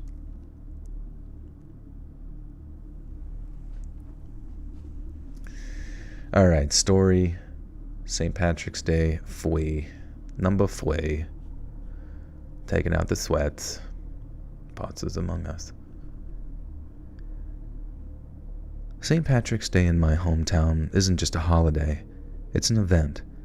Imagine the streets and seas of green, hearing nothing but laughter and cheers, and the air thick with the smell of street food and the promise of some pretty good times. It's the one day a year where everyone, regardless of your heritage, becomes a little bit Irish. A few years ago, after the good times and clinking glasses, I stumbled into a situation that left me pretty rattled. It was supposed to be a night of celebration, but it twisted into something much darker, something that's had me looking over my shoulder ever since. My town's big on St. Patrick's Day, as I said, and I mean huge. We're talking green beer, parades, the whole 9 yards, and they even shut down the main streets around the bars so people can party without worrying about cars. It's like our own little vision of Mardi Gras, just a lot greener and colder, since we're nowhere near New Orleans. Now on this specific year, like every year, I was out celebrating with my friends. And we started early, hitting up our favorite spots, enjoying the specials, and just getting lost in the sea of people all decked out in green. It's always a good time seeing everyone letting loose and celebrating the luck of the Irish, even though I'm pretty sure I'm French. Around 10 p.m., though, you could tell the all-day drinking was taking its toll. The crowd started to thin out, and the vibe shifted from festive to, I don't know, more subdued. My buddies were either too drunk to function or had already had enough excitement for one day, so they called it a night. I found myself alone and just not ready to head home yet. I stepped into this narrow alleyway beside the bar that I was at to smoke a cigarette. I wanted to... oh, fuck. Irish stolen valor everywhere, yeah. I saw a funny meme where it was like some guy dressed in Boy Scout regalia and somebody calling him out on him being a fake Boy Scout. Boy Scout stolen valor.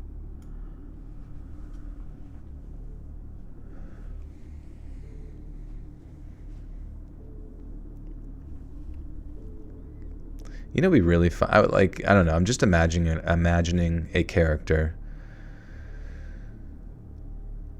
who hates all the good animes, but then whenever you ask him like which animes he enjoys, it's just like the most corny, niche bullshit ones you could ever imagine. Can somebody in here write that character with authentic anime choices? Your wife is in me DMs. I stepped into this narrow alleyway beside the bar that I was at to smoke a cig. I wanted to enjoy the cool night air and the quiet after hours of constant noise. And that's when things got weird. Not necessarily scary, just very weird. Out of nowhere, these two figures turned into the alley. They stood side by side, blocking my way to the street. They were wearing these bizarre leprechaun masks and these green hats, the kind that you'd find in a kid's costume or something, and not on grown adults in a dark alleyway at night. After a few seconds, we just stood there, staring at each other. They didn't say anything, didn't move, just stood there, staring. And that's when the weirdness started to turn into some fear. People had been partying all day and night, and I had come across some strange characters, but something was very off about these two. Something was different. It was very freaky and unnerving, to say the least, and just as I was about to chuck my cig and bolt, a group of people spilled into the alley from the other direction, looking also for a place to smoke. The commotion of the other people must have startled those masked figures because they just ended up leaving, and they just sort of melted back into the night. I brushed it off, tried to laugh with the newcomers about how creepy those guys with the masks were, but deep down, I was a little freaked out. Eventually, I forgot about that strange interaction and went on with my night. I decided it was time to go home at around 1 a.m. While I was waiting for my ride outside, I remembered those guys with the Leper John.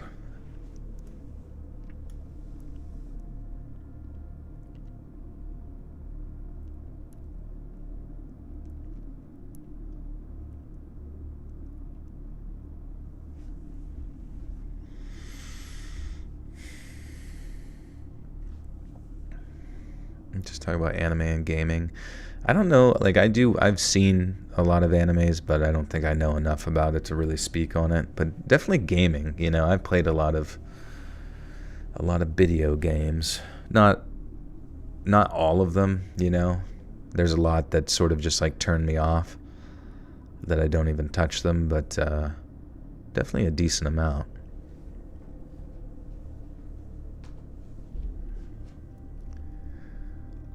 While I was waiting for my ride outside, I remembered those figures with the leprechaun masks, and I felt a brief moment of fear and kind of started looking over my shoulder for those weirdos, and thankfully I never saw them. Now, I got home a little after 1. My place was very quiet, just the way I left it. It was still a little... Whoops. I play Elden Ring. See, I don't really like games like Elden Ring to be honest with you. I like watching other people play it, and I like hearing about the lore, but I'm just not really a big fan of the gameplay itself. I was still a little wired from the night, so it took me a while to wind down and get ready for bed. And that's when my phone buzzed with a notification from my Ring camera. My heart dropped to my stomach when I saw it. There, on my front porch, were the two masked guys from the alley. They weren't knocking or making a scene, and they just looked like they were trying to be quiet. I noticed one of them was trying to open my front door. He was jostling the doorknob and trying to quietly budge his way into my house. While he was doing that, I noticed that the other guy was trying to slide open the window that is next to my front door. Thankfully, the door and window were locked, and this was like something straight out of a nightmare, watching these two in their freaky masks trying to break into my home. I was on the phone with the police in seconds, but before I could even get my address out, one of them pointed directly at the camera. Somehow they had just noticed the light from that Ring camera and decided to book it, and they took off and ran away before the cops could actually get there. The police did a sweep of the area but found nothing, no sign of them anywhere, and it left me very shaken. I mean, why me? Why my house? Was it random, or had they followed me home? I had a million questions with literally zero answers, and the worst part was those stupid masks. Because of that, I had nothing to give the police. I don't know who these two people were. Either they followed me home from the bar, or they knew where I lived to begin with, which truly was even more terrifying. And now, every little noise makes me jump, and I keep replaying the events of that night over and over again in my head. The worst part is just not knowing. Not knowing who they were, why they came to my house, or what would have happened if they got in. It's messed up and feeling unsafe. It's messed up, feeling unsafe in your own home. And that's my story. No ghosts, no monsters, just a pair of weirdos and some masks that turned my St. Patrick's Day into something I'll never forget, but for all the wrong reasons. And I'm still trying to figure out what...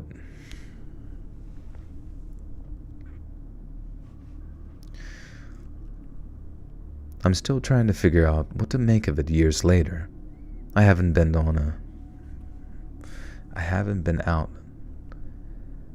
out on a St. Patty's Day since, and I probably won't anytime soon. He was the chosen one! What type of games do I like to play? Usually shooters, and usually shooters with like physics to them, I guess.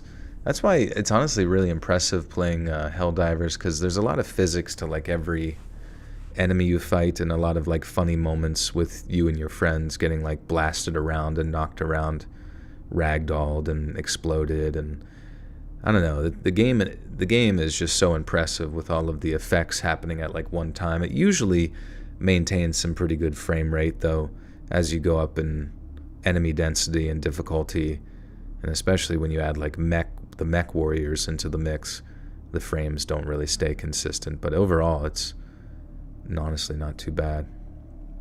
Tekken, yeah, I'm not really a fighting game fan, to be honest with you. I've played Super Smash Brothers, but that one's pretty unique. Caitlin Rakes with the 5s. I've been watching your videos since sophomore year of high school. I'm 22 now. Keep up the good work, Joel. Love your videos so much. Thank you, Caitlin. That is a long time. That's crazy. Appreciate you. It has similar physics to Metal Gear Solid 5. Which one was that? I never really got into the Metal Gear games. I think I tried like 2 on the PS2 when I was younger, and it was too hard, you know what I mean? Like you had to really, there was a lot of complexity to it for my like middle school brain, and the Phantom Pain.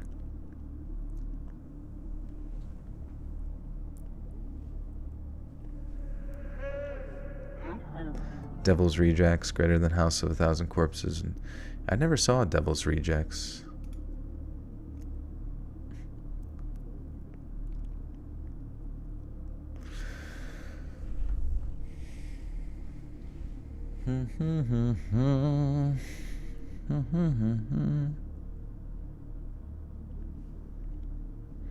Anything else cool happening? What are you guys interested in lately? Any stupid niche nonsense that like only you would know about and nobody else would? And you're almost too afraid to even talk about it because it's so silly. Or maybe it's real serious.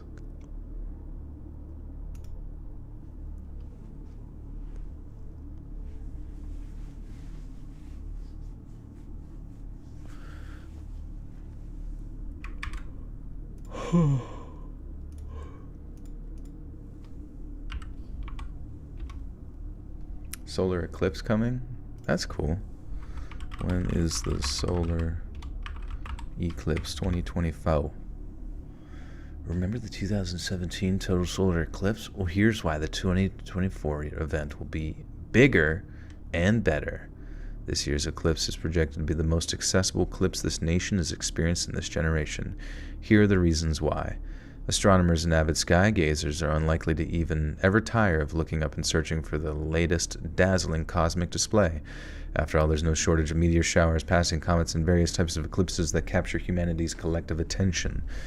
If looking up at the stars to catch a glimpse of a passing celestial show isn't your thing, you may be feeling overwhelmed with all the hoopla surrounding the upcoming total solar eclipse on April 8th. Let's see. That's 1, 2, 3. About a month almost. We'll keep an eye out for that. Diddy allegations? Oh, what's the deal with that? I did hear something about that. What were the allegations? Did he turn into R. Kelly? Started a whole cult in his basement? You got into Night Cafe. I haven't heard of that one. Is there anything different about it?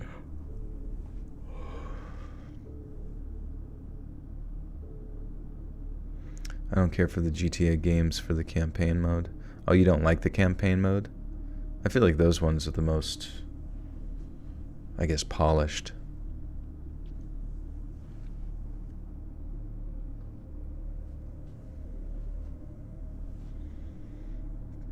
Two kids got murdered near my school, and they haven't found the people who did it. Oh, shit. That's scary.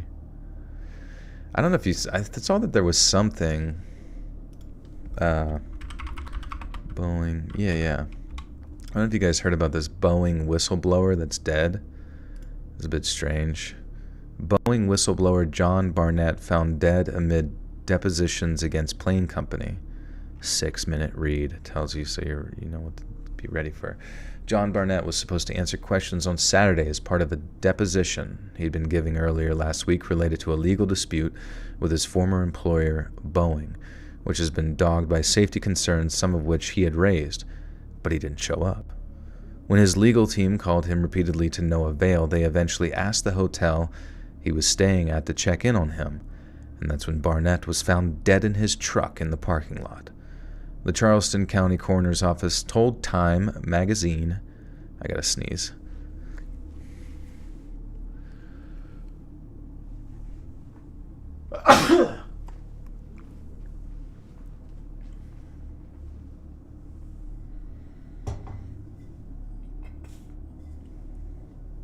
Yucky. Told Time that Barnett died from what appears to be a self-inflicted gunshot wound twice to the back of the head by Hillary Clinton, and that the Charleston Police Department is continuing to investigate the death. Barnett's lawyer, Brian Knowles, described the discovery as tragic to legal newsletter Corporate Crime Reporter, which first reported on Barnett's death. John has been back and forth for quite some time getting prepared, says Knowles, who told Corporate Crime Reporter that he was set to cross-examine Barnett on Saturday for what would have been Day 3 of his deposition here in Charleston on his Air 21 case, referring to the shorthand for the Federal Aviation Administration's Whistleblower Protection Program. Obviously, they didn't protect him very well, huh? Barnett, who is based in Louisiana, was in South Carolina to offer evidence for legal proceedings linked to a defamation lawsuit. Oh, wait, here we go. Barnett, who was based in Louisiana, was in South Carolina to offer evidence for legal proceedings linked to a defamation lawsuit against Boeing, which he claimed deliberately hurt his career and reputation because of allegations he'd made of grave safety. Okay, so he already made the grave safety breaches, and then they were trying to defame him. Interesting. Potentially, allegedly, on the aircraft company's production line. John was in the midst of a deposition in his whistleblower retaliation case, which finally was nearing the end, Knowles and his co-counsel Robert Turkowitz said in the statement to Time. He was in very good spirits and really looking forward to putting this phase of his life behind him and moving on. We didn't see any indication that he would take his own life. No one can believe it. The lawyers described Barnett as brave, an honest man of the highest integrity who cared deeply for his family, friends, and Boeing company, his Boeing coworkers, and the pilots who flew on the Boeing aircraft. They said they were devastated, blur, blur, blur. Yada, yada. All right, well, on Monday, more than 50 passengers were injured after a LATAM Airlines Boeing 787 bound for New Zealand from Australia plummeted mid-air, throwing passengers out of their seats, and what the carrier said was a technical event and is now under investigation. As its reputation has sunk, so has Boeing's stock price, dropping by more than 26% since the start of the year per NASDAQ. It's crazy, though, because I'm pretty sure, isn't there like only one, isn't it just like Boeing and like Airbus are the only manufacturers of like fucking airplanes and shit?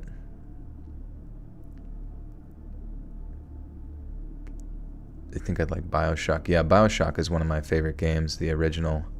There's a lot of like interesting philosophy from Andrew Ryan. Idea weekly podcast where we talk about current events. That would be interesting. I just feel like I wouldn't be able to give too much interesting insight on them other than just kind of reading what the article says.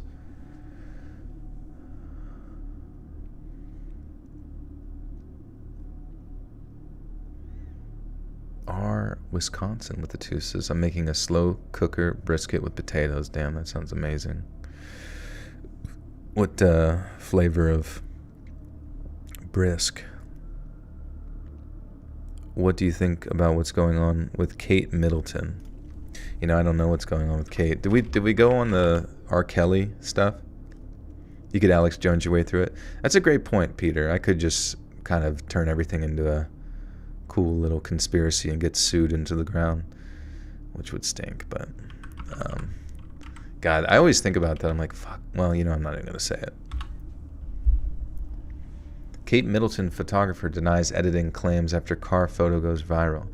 The Kate Middleton mess should terrify brands it should terrify them. Anybody who ever has given a sponsorship, like, should just get super scared and pull all your money out and screw everyone over. I fucking hate about these like sites that have like news articles. You can't look at it. You just can't even look at it. A big, powerful organization with a clearly manufactured image gets embroiled in a conspiracy theory about one of its most beloved and valuable. Just give me the fucking cliff notes on this stupid shit. She got a BBL. What's my favorite R. Kelly song? Probably Ignition, I guess. Hot and fresh out the kitchen, mama. I honestly don't know a single other R. Kelly song besides that one, other than like the hanging in the closet. Ooh. Who do you think would win, Mike Tyson or Logan Paul? I honestly hope that Mike Tyson hurts Logan Paul. Like, I hope he goes to punch him and Logan's face in slow motion all over social media, like, explodes, like it gets hit by a cannonball. That'd be so cool. In Minecraft, obviously. But I don't know, like, that's why I joked about, like, Logan Paul, or no, it's gonna be Jake Paul, that's who's fighting. Can't fucking keep them straight. But, Jake, the younger one, and the substantially less successful one, don't tell him that, is fighting Mike Tyson, and I joked about him fighting the literal fucking corpse of Jack Dempsey on Twitter. I don't think many people really understood the joke, but Jack Dempsey was just like an old retired, you know, legendary boxer who died in like 83 or something. And at this point, I feel like I wouldn't be surprised if Jake's fucking PR team starts digging up bodies for him to fight. BioShock movie or live action series in development? Oh. Probably a series would be better. But I just hope it's done well. I haven't had a lot of faith in really any writing team in Hollywood for a while. I just think they're full of so many boneheads. Can't write for shit. I mean, Mike looks good. I will say that. For 60, he's back on the sauce, and he is fucking Swifty, bro. He is fucking Taylor Swifty with it. Hey, Katsuni, good to see you.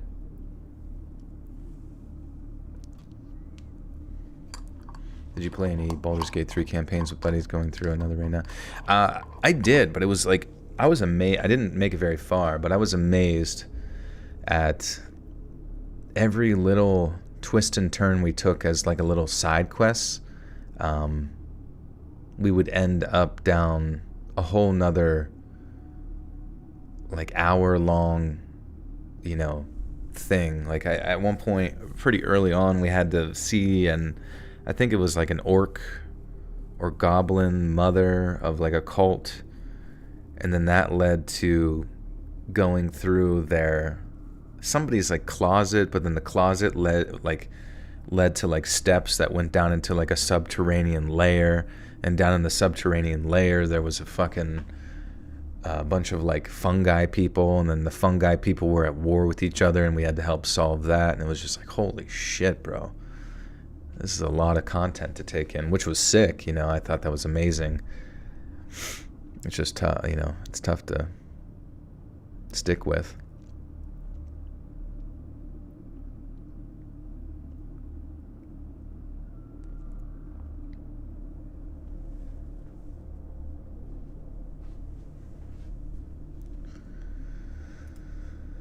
All right, story 4. Man, what the time? All right, 1 hour 48. We're good.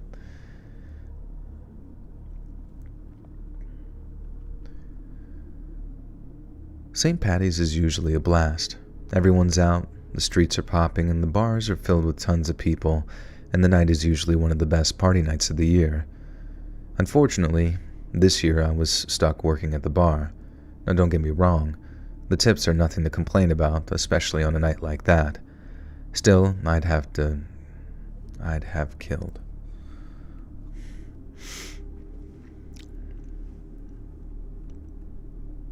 Still, I'd have killed to be out with my friends, taking shots and dancing and being a degenerate.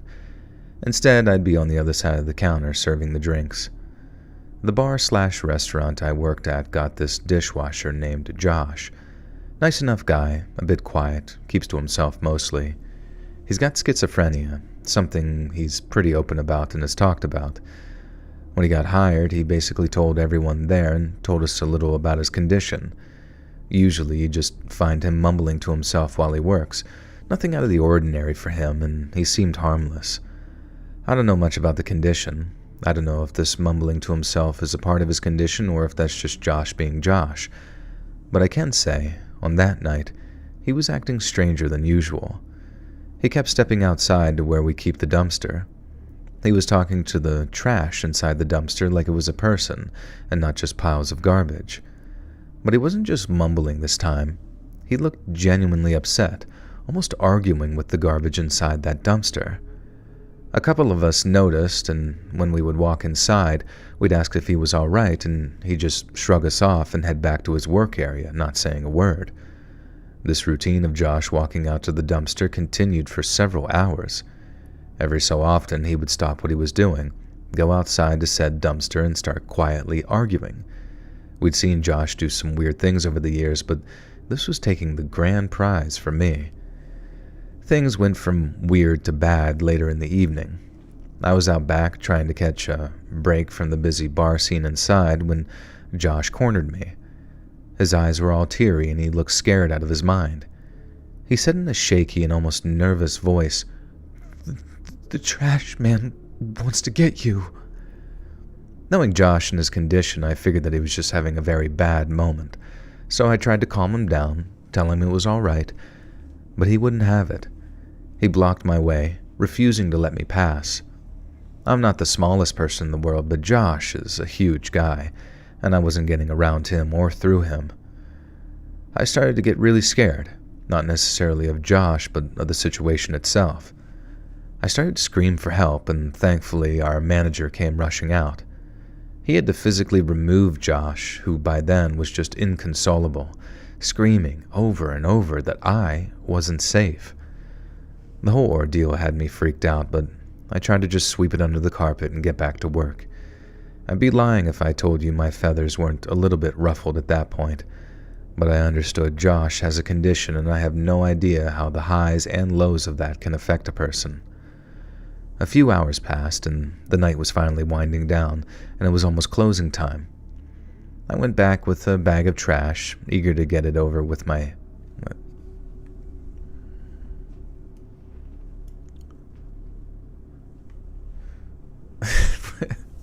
Win the argument with Ratatouille. Holy fuck, dude.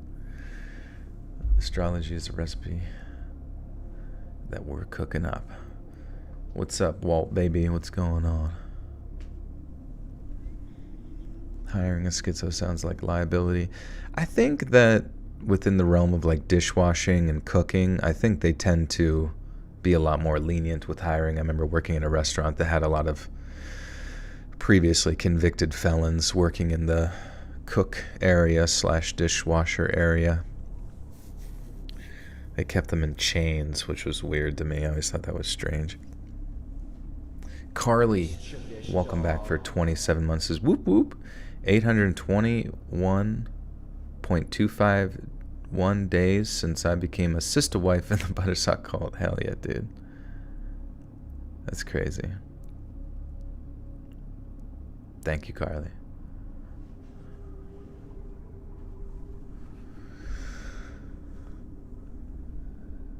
I went out back with a bag of trash, eager to get it over with and head home. And that's when everything went from bad to outright terrifying. I lifted the lid of the dumpster and out jumped a man. My heart practically exploded just on shock alone. It took me a second to recognize him, but once I was face to face with the man, it became clear. This person was my ex. The same ex that I had a restraining order against for reasons that should obviously... What? What the fuck? An ex? Trash bin ex jumping out? What the fuck? The same ex that I had a restraining order against for reasons that should be obvious now. The guy was crazy and let me be tame for the sake of the... What is it? The guy was crazy and let me... Oh, I see, comma, and let me be tame. Juggalo Jolie. What's up, Juggalos? A trashy ex, yeah.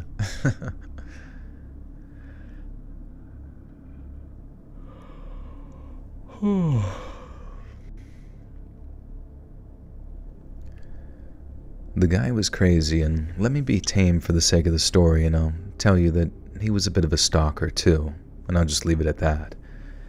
Now anyways, I was face to face with this now horrible man, and he obviously smelled like trash, but I could still smell the overused, lingering smell of Axe body spray as well, and he was inches away from me, beginning to creep closer. I was slowly stepping back, but I was running out of room, and before I knew it, I'd be backed against a wall. I was losing my mind. I didn't know what to say, and I tried to scream, but it was like my brain had forgot how to make a noise. While I was trying to think of anything to get out of this situation, some folks started walking behind the bar. They saw me cowering against the wall and this intimidating man standing over me with something in his waistband on his backside. As they saw what was happening, they intervened. 3 guys ran over, grabbed him, and held him down, and somebody else called the police. They continued holding him until the cops arrived. And it turns out, Josh had been seeing my ex hiding in that dumpster way earlier in the night. My ex had somehow convinced Josh to just keep quiet, playing on his schizophrenia, making him doubt his own reality. And that's when Josh... What the fuck? This just... Like, did he not... Like, what the fuck? How did he know Josh had schizophrenia? Like this. I guess he might have been familiar. I don't know. This is fucking weird. Did he say anything as he was, like, approaching? You just checked when you subscribed. It was August 16th, 2014? Dude, I'm pretty sure that's like 2 days after I created the channel. I don't believe that for a second.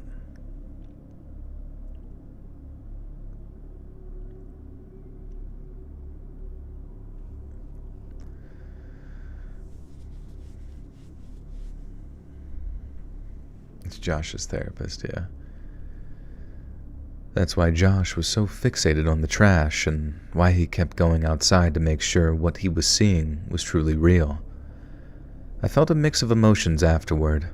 I felt guilt for not taking Josh seriously, and gratitude for the strangers who had stepped in, and a whole lot of anger towards my ex. It was a mess of a night that I'm still trying to wrap my head around. And in case anyone wants to know, my ex was arrested, and he did get into some... And in case anyone wants to know, my ex was arrested, and he did get into some legal trouble as a result. I apologized to Josh, who accepted my apology and told me no hard feelings. The manager also apologized to Josh for basically sending him home and not listening to him. I was always skeptical about telling the story. I was worried people would judge me, and rightfully so. Trust me, if you knew Josh, you'd think the guy was just being a bit more intense. It's the trash man. Trash man, trash man. Trust me, if you knew Josh, you'd think the guy was just being a bit more intense. What? Being a more... Oscar the Grouch is the ex, yeah. Bitch, I live in a trash can. Look what you did to me. Trust me, if you knew Josh, you'd think the guy was just being a more intense version of himself, and I bet you wouldn't take him seriously, either. Bing bong.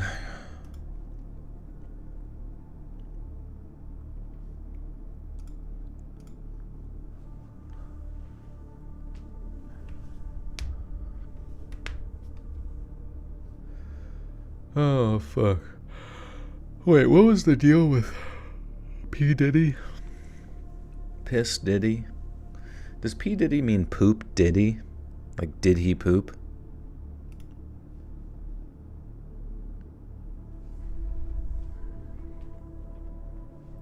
Hey, Quantum, what's going on?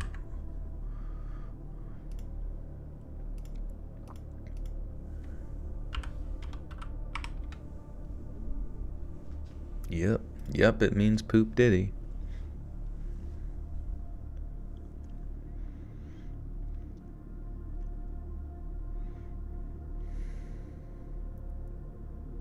Lots of Me Too allegations, essentially. Oh, okay. Wasn't it a lot of them against, like, dudes as well, kind of?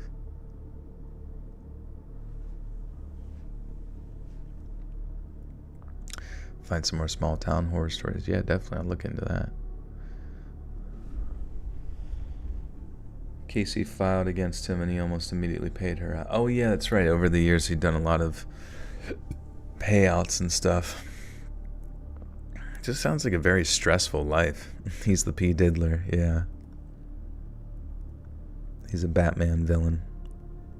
Oh, yeah, Justin Bieber. Wait, did he actually, like, sexually assault Justin Bieber? I did see the video, though, where he's like, hey, buddy, we haven't hung out in a while. What the fuck?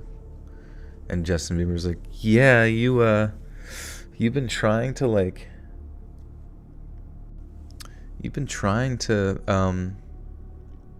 talk to my people and get a hold of me a lot lately. It was really weird and uncomfortable, which is funny. Dude, honestly, I wouldn't be surprised if we get like a whole fucking documentary sort of breakdown from Justin Bieber soon, because he dealt with P. Diddler and his weird shit, and then I believe also Jared Leto was like a weirdo, and Justin Bieber was all on Twitter talking about Jared Leto being weird. I think it was him. I'm surprised, that Justin Bieber, I mean, maybe he doesn't want all the negative attention or whatever with it, and he just wants to make his music and shit, but I'm sure he knows a lot of like dark Leto, really. Yeah, if you haven't looked up the shit on Jared Leto, go watch those documentaries on YouTube. It's fucking a bit old to say the least.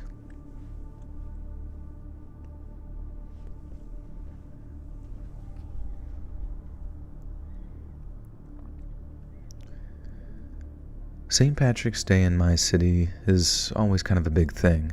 I know probably everyone says that, but it's probably because it's true in most places. It's like everywhere just comes alive for the day. And for some reason, everyone just loves being out that entire day. Of course, drama still exists, but as a whole, it just seems like most people get along better that day. And it's why I personally have always loved St. Paddy's Day. 2 years ago, I was on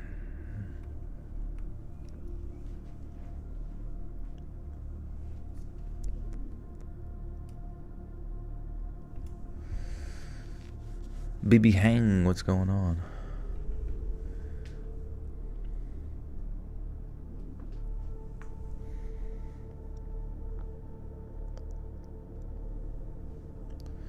Now I can't afford a Mars ticket. Like a ticket to Mars or 30 seconds to Mars ticket.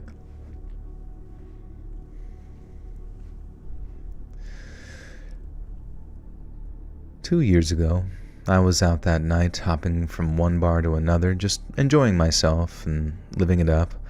I was dancing, drinking, kind of living in the moment, and that's when I met her.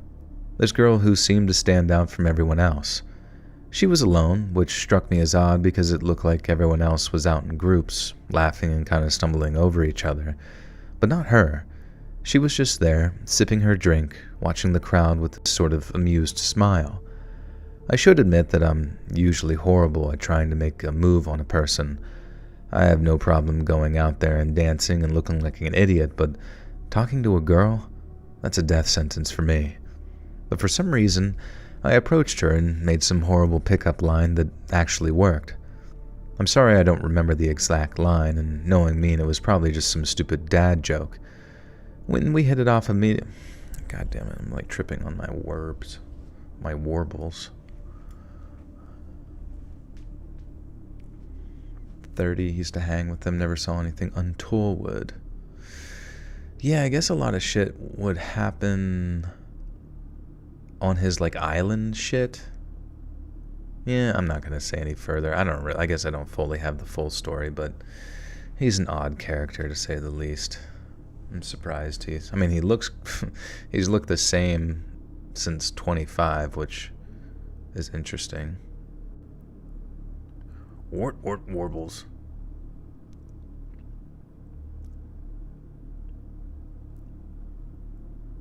He owns an old Air Force base? That's crazy.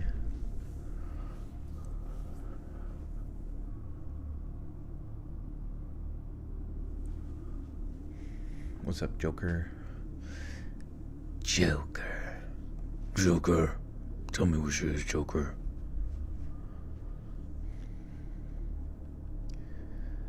But for some reason, I approached her and made some horrible pickup line that actually worked. I'm sorry I don't remember the exact line, and knowing me, it was probably some stupid dad joke. And we hit it off almost immediately. She had this way about her, easy to talk to, laughing at my jokes, and somehow making the chaotic bar scene around us sort of just fade away. And we spent the next few hours bar hopping together, losing track of time until it was well past 2 a.m. And that's when she asked me to walk her home. She said that she lived close and didn't want to go alone. Maybe it was the drinks or the way the night had gone, but it didn't seem weird at the time, so I agreed. She led the way, her hand grabbing mine, pulling me along. She was being cute, and This felt very special in the moment. I don't know if that's cliche or whatever, but I was really feeling it. With almost no warning, though, she veered off the main street onto this sort of dark side road. She mentioned with a whisper that it was a shortcut, and me, being none the wiser, just followed. She could have told me that there was a dragon that needed to be slain down the road, and I probably would have followed her. The streetlights were few and far between here, casting long shadows that made the whole thing feel like we were stepping into another world. That should have been my first clue that something wasn't right. And that's about when I noticed that there were no more houses in sight. It was just trees on our left and a long stone or brick wall on our right. Suddenly, she stopped and turned, grabbing my shoulders and pushing me against that brick wall that lined the road. My heart racing, thinking, this is it.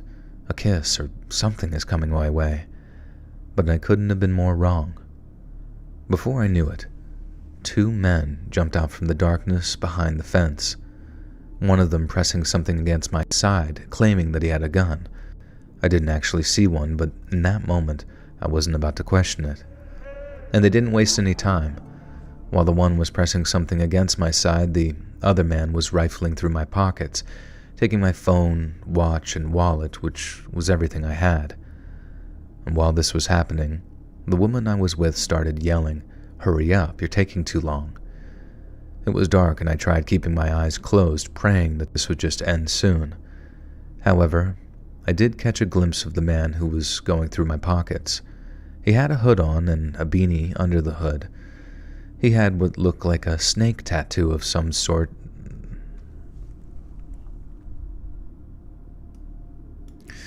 Samuel Rusden with 3 New Zealand. Hey, Mr. Joe. Hello, hello, Samuel. What's poppin'? Are you guys all tired and sleepy? Every time I go to McDonald's, I get nuggets. I whisper, "Dude, he jizzed all over your nuggets." From one of your older videos, why it plays in my brain often. That's awesome. I think I do remember that story. Yeah, that's amazing. Dude, he jizzed all over your nugs. That's so funny. Dude, your nugs are fucking drenched in jizz, I can just tell.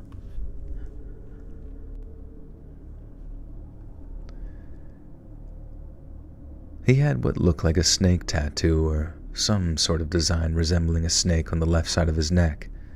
He was clean-shaven and had these weird scars on his face. I didn't see the guy who said that he was holding a gun. All I know is that he had a hood on as well.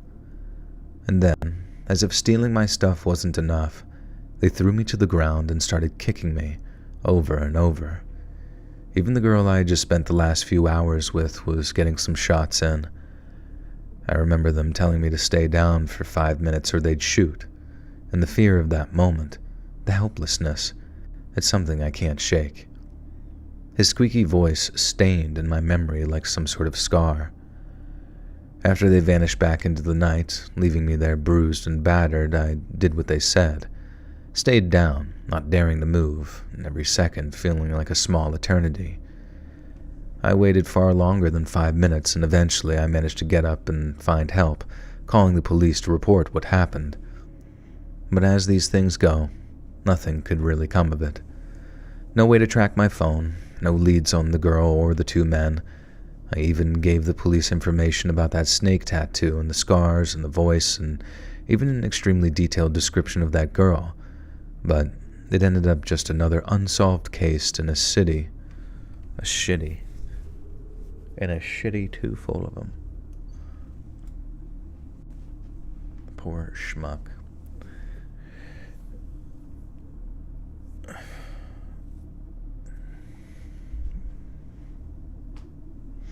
Did you guys know that a schmuck is a slur? It's a slur for Smurfs, like Smurfs in like a Smurf village, Smurfette and Papa Smurf. Oh yeah, you're canceled. You're done. You're donezo, buddy. What's up, Brianna? And Jacob with the 10 says, Joel, you're my friend and my brother, so here's $10 you can use for whatever you want to use it for. I appreciate our friendship, and I'm grateful for it. So use this donation for a cause. Hell yeah, dude. I'll use it for the cause of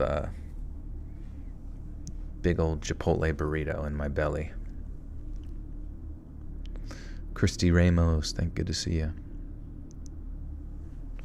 4 hours of shoveling heavy wet snow was going. Damn, where are you at that you're shoveling snow? I haven't gotten snow in a while. It was like fucking...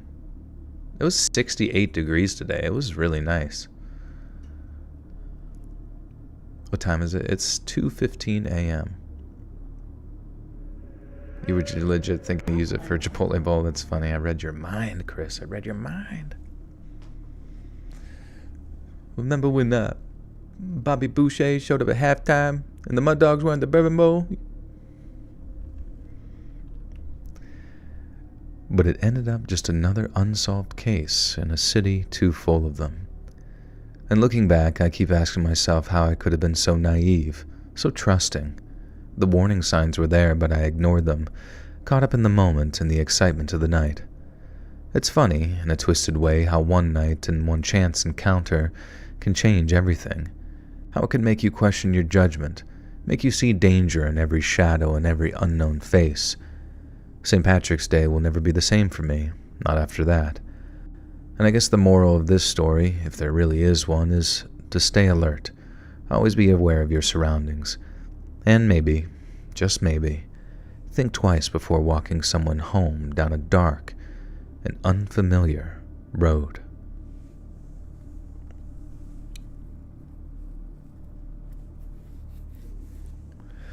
Colorado is getting hammered. Yeah. Dude, that's the shitty thing about Colorado is like sometimes, I mean, you'll get like really beautiful weather out of nowhere that's super nice, like 80 in a fucking February, I guess. But then it could be June and you could get like a random blizzard in June, which freaking stinks. Hey, KT Thompson, thank you. I'm glad you guys have a cool little routine you follow there. Appreciate you. Water boy.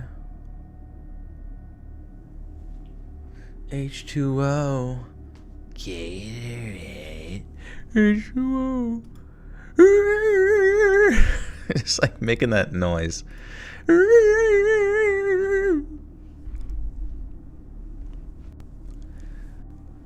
What are we having for dessert?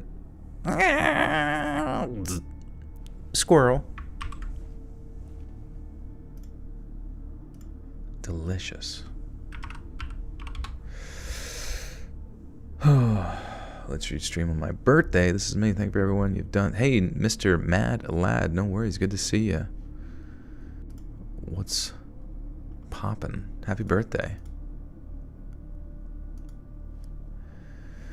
Jacob with the 10 said, I don't care what you use my $10 donation for. I just want to keep your live streams alive. Well, I don't want your live streams to go away. I'll support your streams any way I can. Thanks, Jacob. Appreciate you, dude.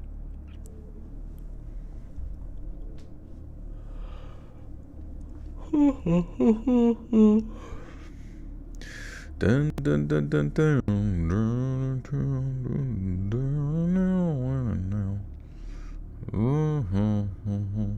All right. Story 6.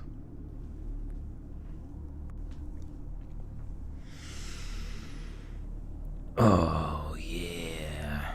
Anybody know anything about building computers in the chat at all? So I'm not the best at articulating my experiences, but something happened last St. Patrick's Day that I still can't really shake off, and I wanted to send in to you. I figured maybe if I try and write it down and share my story, maybe some people will read it and offer some opinions on what they think. Here goes. You know how St. Patrick's Day is supposed to be all fun and games, green stuff everywhere, a lot of beer, and people pretending that they're more Irish than they actually are. Well, mine started just like that, but it turned into a nightmare before it was all over. It was just me, a pretty girl that seemed perfect.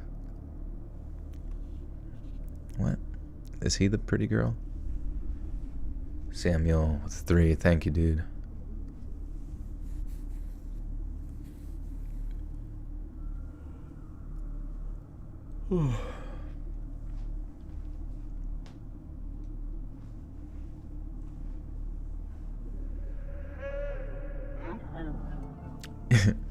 Captain Insano shows no mercy. Well, mine started just like that, but it turned... Okay. It was just me, a pretty girl that seemed perfect, and a night that spiraled so far out of control I'm still trying to piece it all together. St. Patrick's Day in Boston is like nowhere else. The city turns into a city of green with people everywhere and, of course, every bar packed to the gills. My buddy Mike and I decided to hit the town, see where the night would take us. We weren't really looking for trouble, just a good time, some laughs, a few pints, and maybe meet some interesting people. We ended up at this place that I won't mention by name, but it was one of those overly Irish bars. Kinda over the top with all the green lights and shamrock decorations, but it was a good time and the place was buzzing. And that's where I met her. I'll just call her Sarah for the story. She was there with her friends, laughing, the life of the party kind of girl, and we hit it off right away. She had this laugh that sort of filled the room, you know what I mean? And we spent the whole night talking, dancing, and, well, drinking more than we probably should have. Mike gave me that look, the don't do anything stupid look, but I was too caught up in the moment to care. The night flew by, and before we knew it, the bar was closing. Sarah suggested that we continue the party at her place, just a few blocks away. It seemed like a great idea at the time. Her friends were all heading home, and so was Mike, and I felt those butterflies in my stomach when I realized that it was just Sarah and I. It's crazy that even at this late hour, the streets were still just bustling with people, even though there was kind of a chill in the air, a reminder that winter hadn't quite let go yet. And so, we got back to Sarah's apartment after what was honestly a pretty good night. I don't know if we were still buzzing with the St. Patrick's Day spirit or if we were both caught up in the vibe of the situation, but either way, I was feeling great. Sarah's apartment was in one of those older buildings, the kind with creaky floors and windows that never seemed to close all the way. But it had character, and she loved talking about it. We decided to call it a night, at least for drinks. We were just sitting on her couch, talking and laughing about nothing in particular. And that's when things started to get weird. At first, it was just a feeling, like we weren't alone. I know that sounds crazy, but I know you know the feeling I'm talking about. I tried to brush it off as just the buzz from the night wearing off.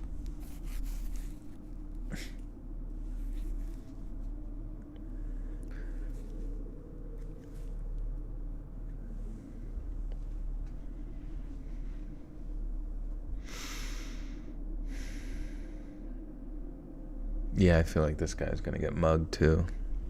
Everybody's mugged. Mugged and chugged.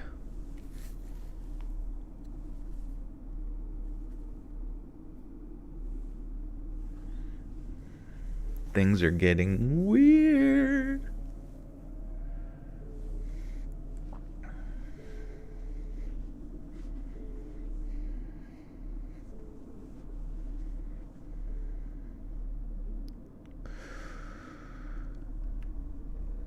At first, it was just a feeling, like we weren't alone. I know that sounds crazy, but I know you know the feeling I'm talking about. I tried to brush it off as just the buzz from the night wearing off, but then we heard it, the sound of someone else in the apartment. It was subtle at first, the faint sound of movement coming from the kitchen, and we both froze, trying to listen.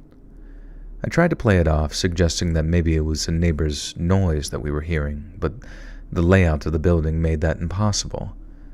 The next sound wasn't subtle at all. A very loud sound, a sort of crash like a bunch of pots and pans hitting the floor, echoed from the kitchen. Sarah's face went immediately white, and she whispered that we needed to leave now. And that's when it hit me. She was scared because it seemed almost like this happened before.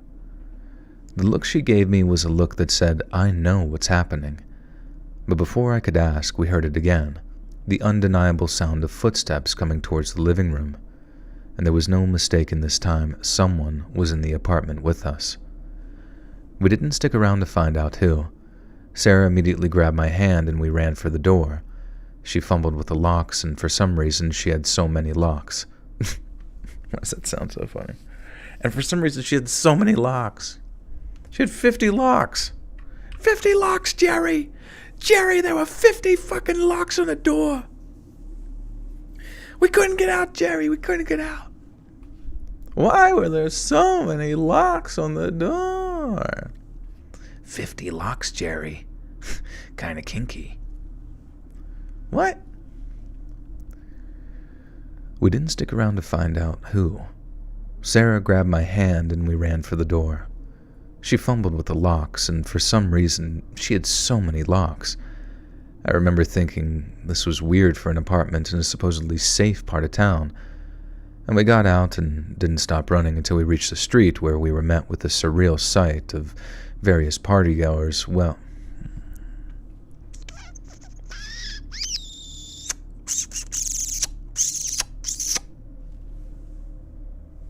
I'm surprised Pradeep has stayed completely still this whole fucking stream. 2 hours laying in the exact same spot. We got out and didn't stop running until we reached the street, where we were met with a surreal sight of various partygoers well into the early hours of the morning. It's a strange feeling seeing all of those people having a good time, completely oblivious to the horror that we'd just escaped. We called the police, and they found no one when they checked the apartment later. No sign of forced entry, nothing stolen, just a kitchen in complete disarray. They suggested that maybe we had scared off some burglar, someone who thought the apartment was empty but later got scared when they heard us in the living room. But the look in Sarah's eyes told me that she didn't believe that, and neither did I. There was something that felt very personal about it. Again, I know that's just a feeling, but it was an overwhelming feeling. And the night shattered something for me, the sort of illusion of safety that you feel when you're inside, locked away from the world. And I keep replaying it over in my head, wondering what would have happened if we hadn't left when we did. I haven't been back to Sarah's apartment since, and we haven't really talked to each other for some time. In fact, I just don't think I will call her back. It's like we're both trying to pretend this didn't happen, but it did, and something was never quite right after the incident. I did try one time to talk to Sarah, but she seemed very closed up when I brought it to her attention. It's like she knew something, but wasn't telling me or anyone. And what?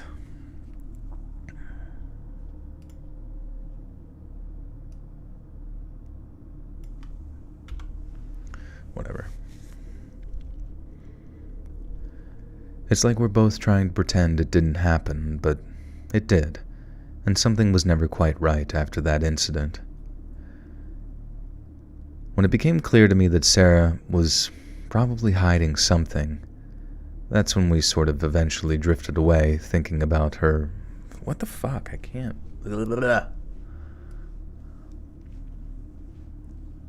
Her apartment. Yeah, it might have been haunted.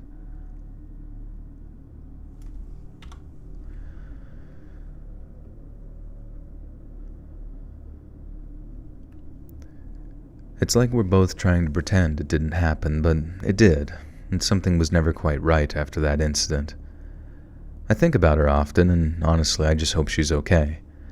I have no clue what she could possibly know. It's kind of just a gut feeling. Maybe it was just a horrible robbery that we both escaped from, but I have a hard time accepting that, clearly. And I guess that's why I can't sleep right anymore. Not because I think someone's going to break into my place, but because I know that sometimes even the places we consider safe can turn into scenes right out of a nightmare. And the scariest part, we'll never find out why.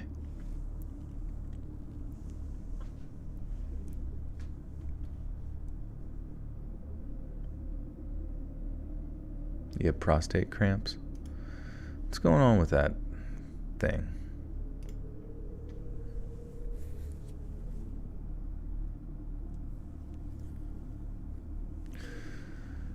Oh, man.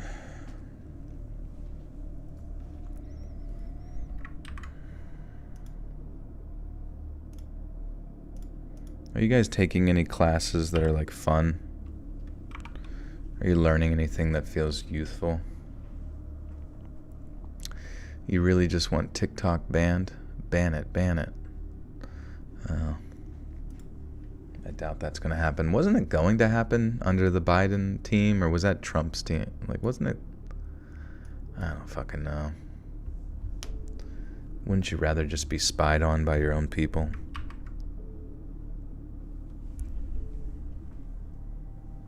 Taking a mushroom growing class, AP government is fun. Yeah, what's AP government like? What do you... They teach you how to be a communist? What did they do in that shit? It's strange me talking normally, yeah. It's a bit odd, ain't it? Isn't it? Isn't it strange?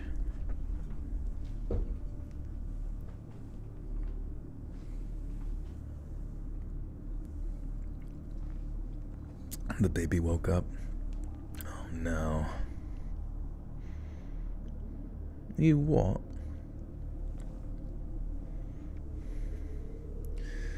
Alright. Story 7.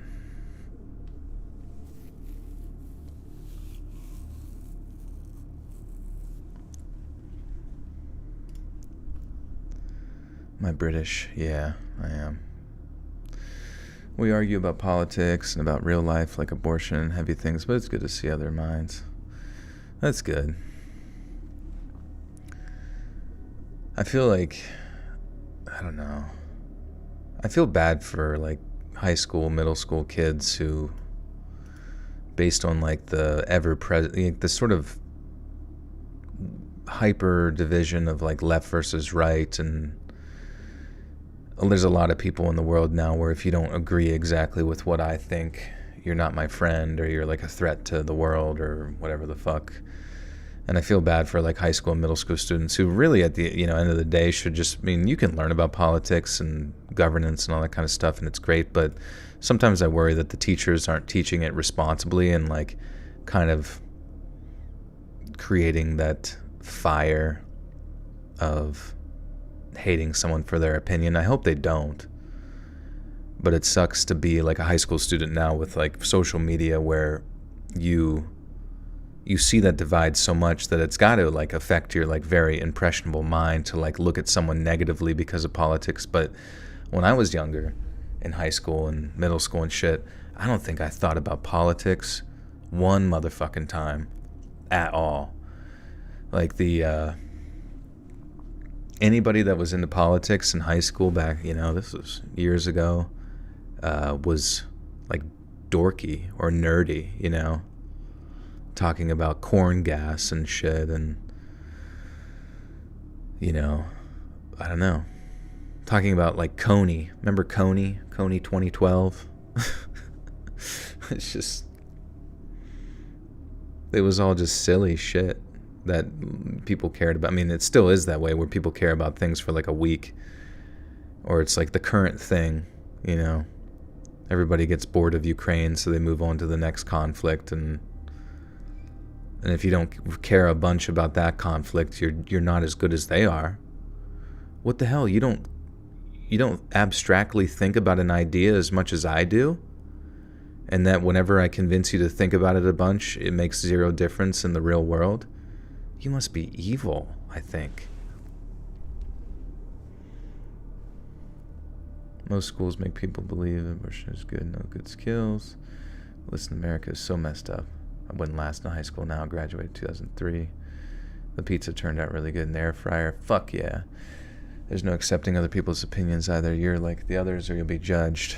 Yeah, I mean, definitely how it is on social media. I hope it's not that way in like a high school classroom. Otherwise, the teacher, in my opinion, is failing. And it's even more disappointing that like colleges, like it almost seems as if though like high schools have more tact than colleges when it comes to teaching things. Because my one buddy was telling me about their politics class they took, and it was very one-sided. Like the professor had one particular vision. Like you were supposed to watch a debate between two people and give your opinion on it. And whenever he gave his opinion, he was told that his opinion was incorrect, and that the other guy was correct. And it was just like, well, what the fuck's the point of the debate if there's only one answer, you know? In fact, there's more than just two answers. There's like a myriad of variation of thought within the human mind that we could come to conclusions with, but I don't know. It's fucking stupid, bro. There is no war. Yeah, maybe there is no war. Maybe this is just we're at war with Eurasia. That's all I know. There is no right or wrong opinion. Exactly. Everything is subjective to the viewer, I guess. What's up, TJ Mower? What's poppin'? Should I get an air fryer? Yeah, air fryers rock. Air fryers are pretty much like as easy as a microwave to use, but taste better than cooking things in an oven and takes less time, you know? So it's like you can throw chicken wings or fucking broccoli cum balls in there, whatever you want. It just makes it perfect. You just like type a temperature and a number and press start. It doesn't matter if you put it in for 200 years or 30 seconds at 5,000 degrees. It just makes it work. How much do they cost? They can get pretty, well, let's look on Amazon real quick. A bit pricey depending on what you get and the size and stuff. Air fryer tuck. Oh, well, here you go. There's one for $89. Here's one for $49. Here's one for $85. Here's one for $100. Here's one for $85. So that, you know, it's not cheap per se, but it's not like as much as, I don't know. This one looks pretty big. This one's a solid, like I would say like a solid 5 quarts or 6 quarts is like a pretty big one. Well, let's see. The cheapest one, which was the $49, is 2.1 quarts. So it's not going to be a lot. You can probably cook individual shit in there, but it's pretty solid for like a dorm room or some shit, you know? If you're just trying to put like a hot potato in or a piece of pizza. Cum ball in an air fryer. I know. You're supposed to deep fry those with actual oil. You got yours for 50 to 60-ish. Nice.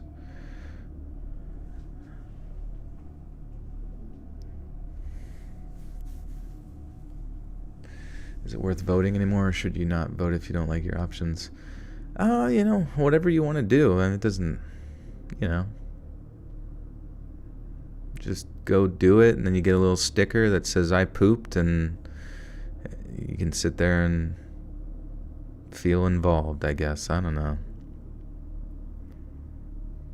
And yeah, voting is a privilege many don't get to have.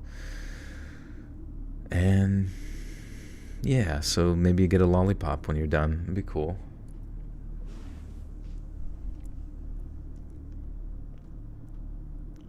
My left wing or right wing?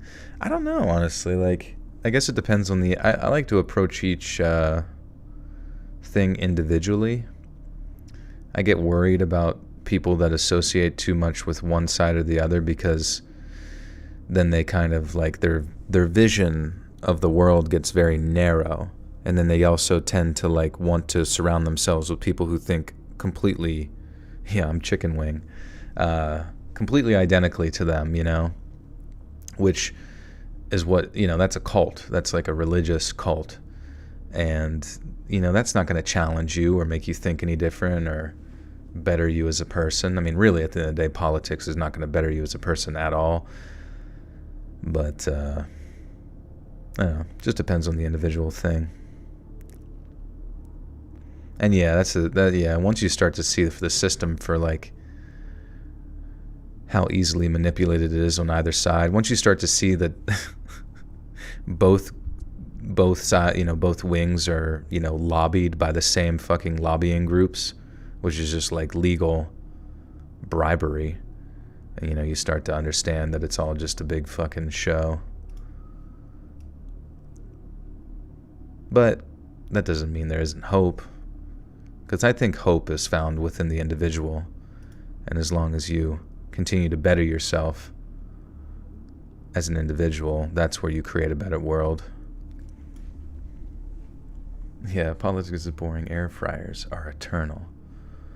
What mic do I use? This is the Neumann TLM 11003, I think.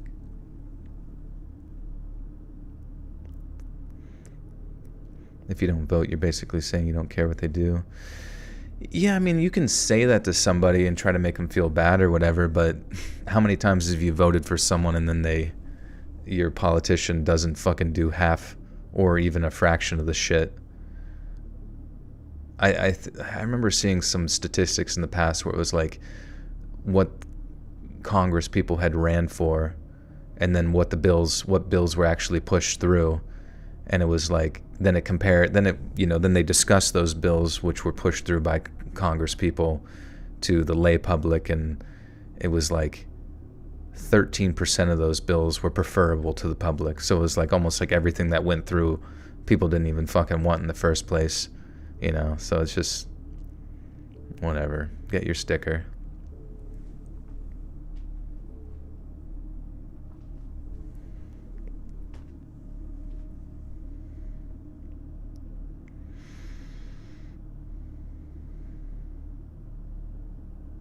The world is flat, yeah.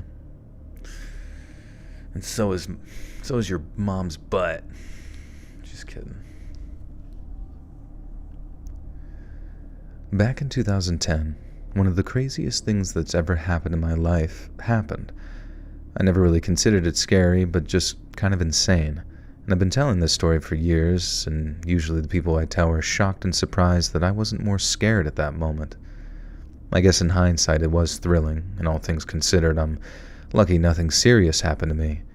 It was one of those rare times when my parents decided to head out for the night.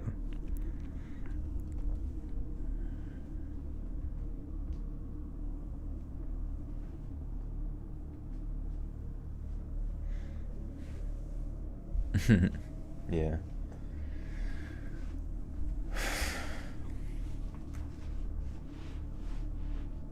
I don't know. It's weird, man. It's a weird world. It's weird. I guess hierarchies are very strange to me. I've talked about that before, but it's a strange thing. There's just like somebody above you who's making a decision for you, and you got to obey that decision, or the force will be used to halt your day-to-day life, either through death or imprisonment. And then those people that do the death and imprisonment process, the authorities, they don't want to be there doing that to you for the most part. Some of them might have a complex that enjoys that process, but they do it because they're afraid of the authority above them is going to imprison them, or they're going to lose their job and not get paid, or what, you know what I mean? It's such a strange, weird thing, like the amount of like unpreferable things that we do to each other because of fear. We're afraid of authority. We're afraid of the authority that money has on us. We're afraid of the authority that imprisonment and pain and suffering has on us. Yeah, it's as old as lobsters. Yeah, it's weird. What's up, Brian? I'm doing good. Freedom of speech is scary via TikTok because the algorithm originates from China. Yeah, I mean, and it's weird. I've seen some people who are like master trolls on TikTok who are really funny people, and then they just get banned, one day out of nowhere.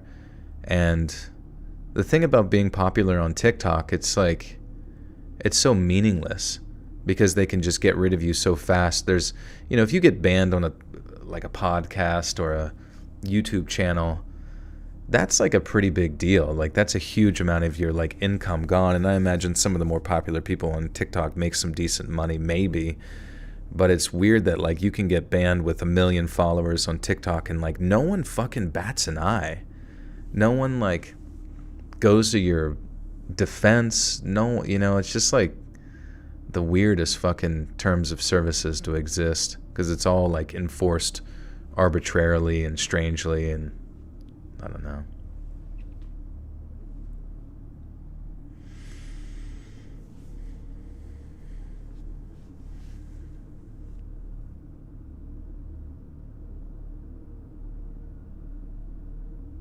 Yeah, term limits would be pretty neat. It is odd. It kind of seems like an oversight. I don't know. Maybe there's like thought process behind it.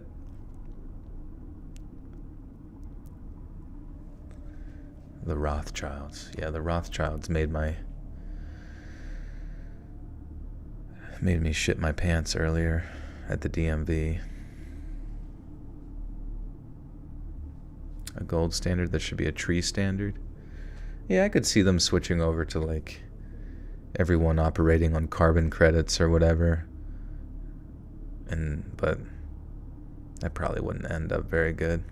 Well, I guess we're not even on the gold standard, are we, right? It's just fractional banking now. We got off the gold. What is it? The petrodollar. That's what we're on, right? Everything's backed up by the buying and selling of oil and other goods. What about YouTubers that get their content from TikTok?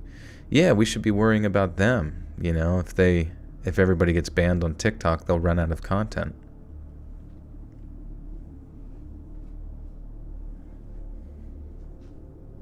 The founding fathers didn't expect people to live as long as we do. Is that what? Yeah, what was? I mean, was life expectancy? I can't imagine it was too much. They just never heard of it. They're like, what the fuck? People live to be 80? What the fuck? I thought you were supposed to be dead at 50. What the hell?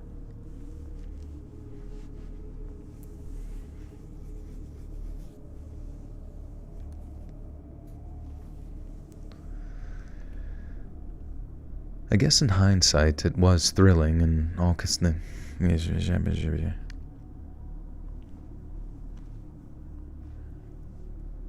life expectancy was like 40 back then. You know, I have like a feeling that might be true, but that might also be very wrong. Let's check. What is that? How far are we going back? 1776?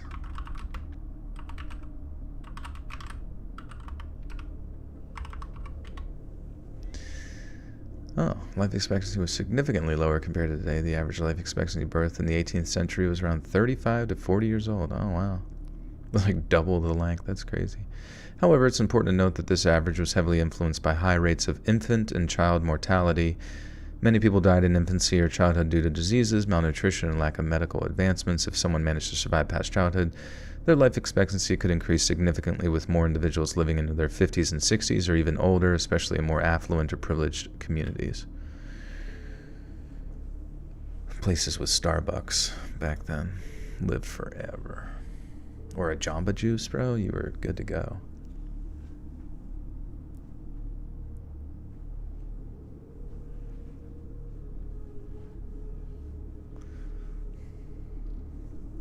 But yeah, I can imagine child mortality drops those numbers pretty low. Statistics are weird, you know? There's always like varying outlier groups that kind of like skew data in strange ways.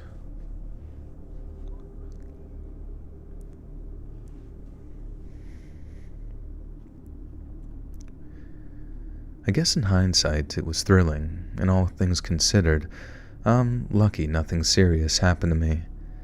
It was one of those rare times when my parents decided to hit the town, leaving me with the house to myself. Fuck.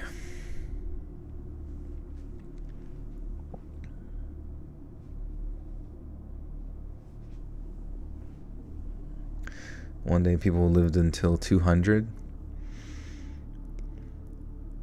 I don't know, you know? Because, like, I've seen people who live. I remember seeing a man he was 94 years old, completely with it, completely mobile, could touch his toes, went golfing all the time, you know? But, like, And I think he was on very minimal medication as well. I don't know. I couldn't see him living to be 200. But I guess it just depends on what type of medication you could give someone to allow them to live to 200. Like, I remember hearing about those things called telomeres or whatever that determine your lifespan. I don't know if it's what the deal with that is, but you could imagine if they find something that enables you to live or just like sort of stay the same age for long periods of time in like the replication of cells or whatever it is. They probably would never release that. If some pharmaceutical company was able to find like the fountain of youth, they probably would never give that to the general public because they make more money from making us sick and making us die earlier and shit. Making us reliant upon medication and various injections.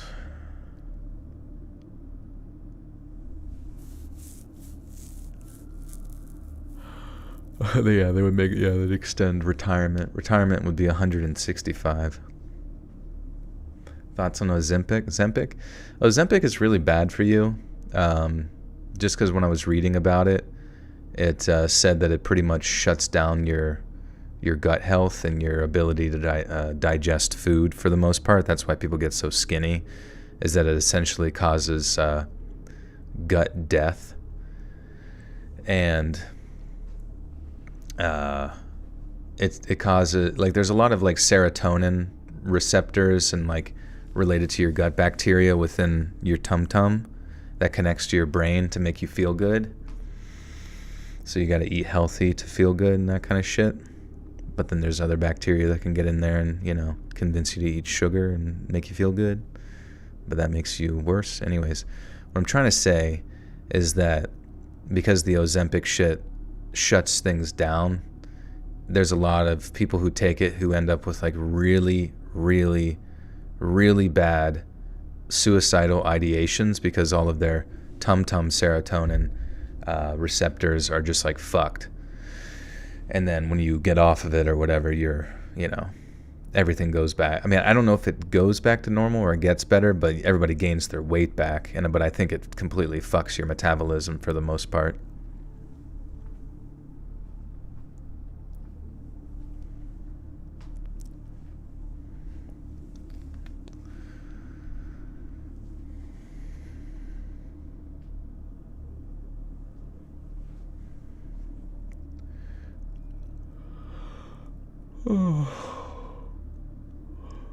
But you're skinny. Isn't that what's important? Yeah. You're so skinny that it overrides your debilitating sadness. I guess in hindsight it was thrilling, and all things considered, I'm lucky nothing serious happened to me. It was one of those rare times when my parents decided to hit the town and leaving me with the house to myself.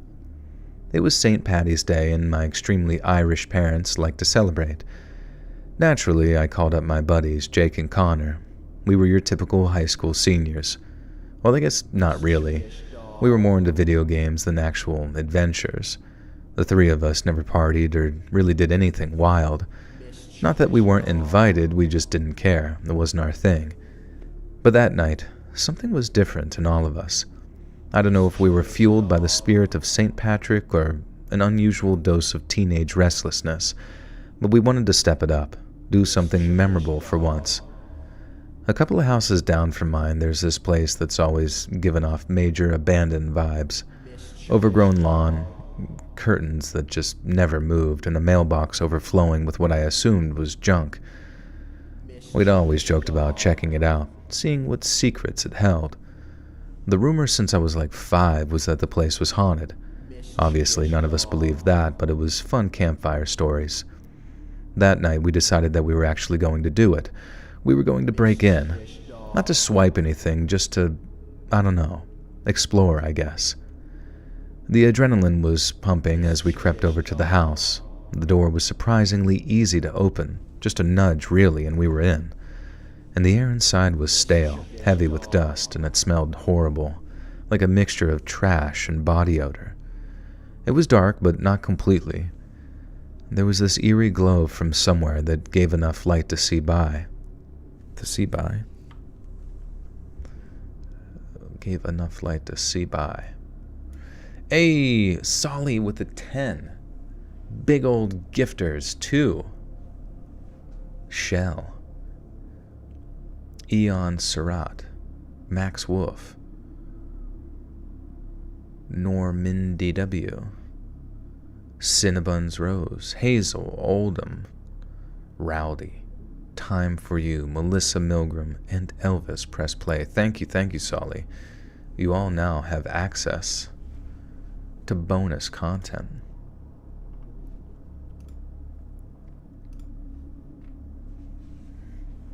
On the bonus content playlist. Very, very kind, Solly. Thank you again. And Mega with the 25 months. My debilitating sadness is a feature, not a bug. P.S. Y'all, I got promoted at work. Woohoo! Nice, Mega. I was going to say I haven't seen you here in a while. I'm glad you're doing well. What's poppin'? Let's come here to say thanks for the sexy ass voice. Out here single-handedly helping my mom insomnia. She's real as fuck. Appreciate you. Thank you. Good to see you.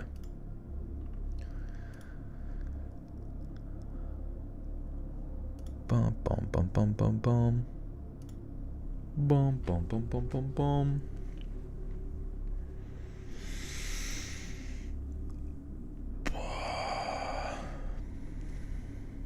Did my internet go out or no? I've been solid, seems like.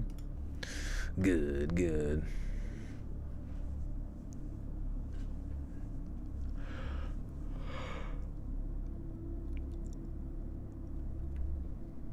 There was this eerie glow from somewhere that gave enough light to see. But perhaps the most terrifying thing in that moment was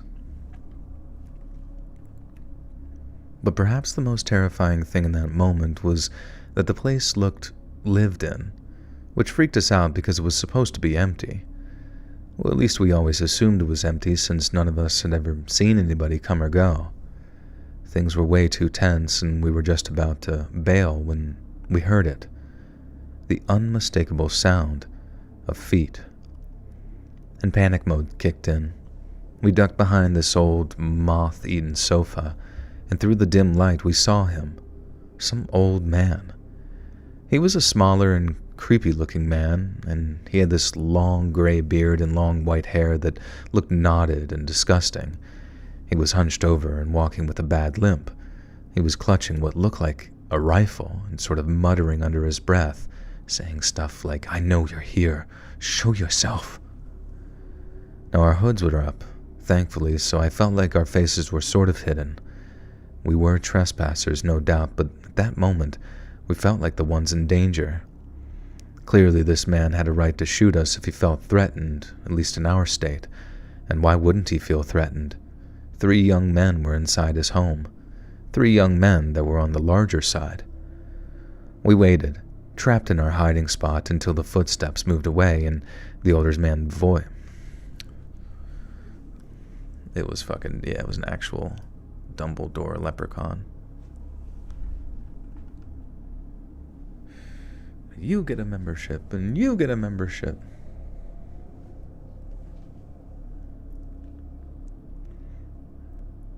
Yeah, the hoods that he's wearing should be bulletproof.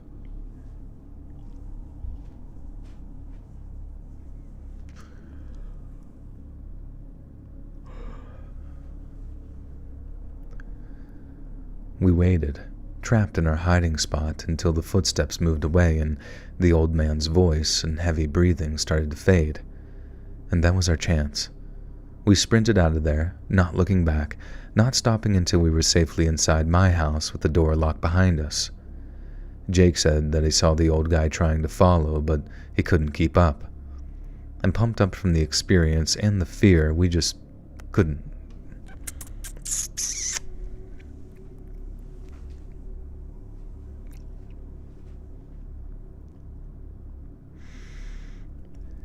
And pumped up from the experience and fear, we couldn't just call it a night. We watched the house from my bedroom window. Curiosity was getting the better of us. And that's when the night took another turn. Several police cars with lights flashing pulled up outside the old man's place. I had to know what was going on, so I went outside, mingling with the neighbors gathering around. And that's when I saw them. The police were escorting a young couple out in handcuffs. One of the nosy neighbors filled me in. The couple apparently had been squatting in the old man's basement for weeks, stealing food from him and causing this poor old man some pretty serious grief. The old guy knew something was off but couldn't prove it, and he couldn't even make it down to the basement himself, so he was just forced to hear these sounds and try to convince himself that he wasn't crazy yet. And here's the kicker. The old man was convinced that there was a third member of their little crime. What?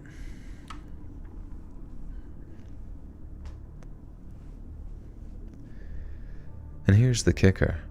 The old man was convinced that there was a third member of their little criminal spree because he'd seen us, the 3 kids in hoods, earlier in the night. He thought the 2 people being arrested were 2 of us and that the third was still loose. I selfishly felt relieved that he didn't suspect it was us inside the house. It also turned out that those squatters were armed with a knife, adding a whole new level of danger to our stupid stunt. I walked back home with my head completely spinning. The old man had every reason to be scared of us, just not of... Wait, whoops. Poopsie daisy.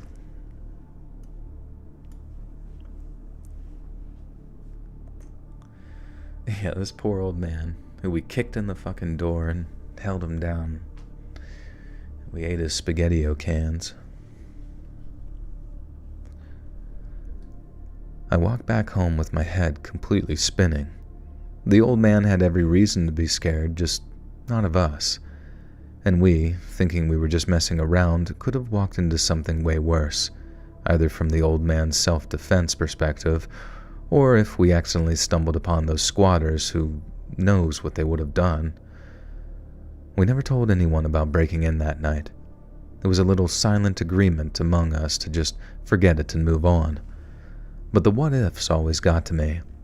It's why I always told this story at parties, and it's why I'm telling it now. What if we'd been caught by those squatters instead of the old man? What if the situation had turned violent?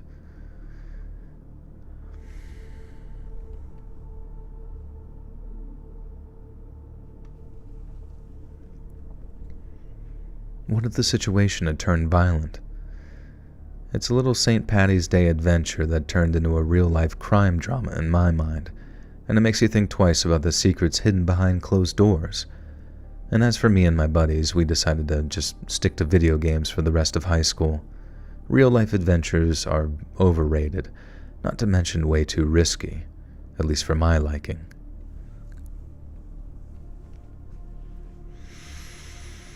Oh, fucking hell.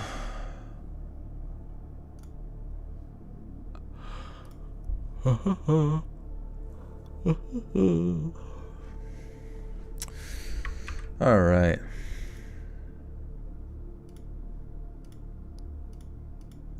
One more story left. How's Pradeep doing? He's good. He's all curled up. And I'm doing good. We're just going to take a quick break. I will be back here in a little bit. And we'll finish this last story. But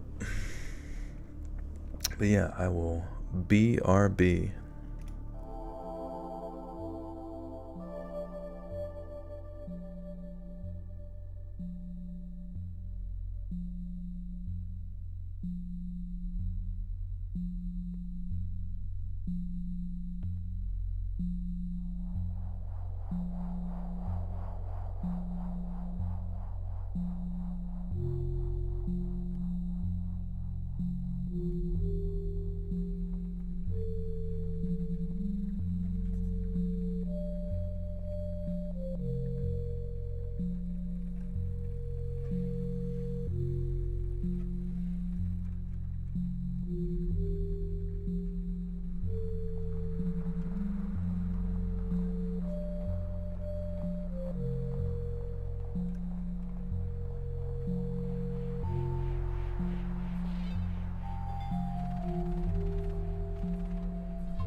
Sorry, y'all. I had to shit.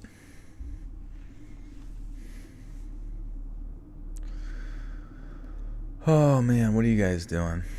I caught you. Everyone here was doing something unsavory. Just like that. Hey, Joel, tell Pradeep I said... Psst, psst, psst, psst, psst, psst, psst. It's funny, he looks over. He loves that noise. He freaking loves that noise. What's up, baby boy? What's up? You comfy? You comfy?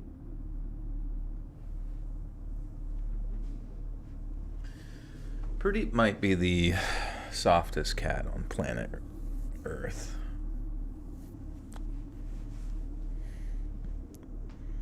That'd be so funny to write a kid's book called Everybody Poops. Hey Joel, just playing video games. Kind of in a sad mood, but your videos always cheer me up. Nice. Appreciate you. Hope you feel better. You know how you feel better? You move. You gotta move. You gotta groove. You gotta get that sweat just fucking pouring out by sitting inside of a hot sauna for 3 hours.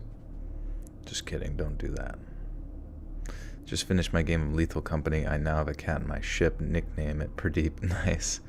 Wait, they have cats now in Lethal Company? I was curious if they'd done any sort of content updates for that game, because I played a decent amount.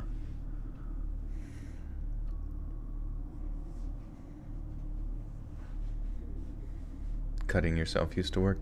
I never really understood. I mean, I hope nobody does it, but I never really understood, like, why did people do that? And why did anybody tell anybody about it? Like, the first person that did the cutting, they should have just, you know, been like, hey, what the hell? What are you doing? What the hell are you doing that for? And then they're like, I'm going to tell all the other girls. And they're like, no, you're not going to. Don't tell everybody. They're all going to fucking do it. They should have kept that under wraps.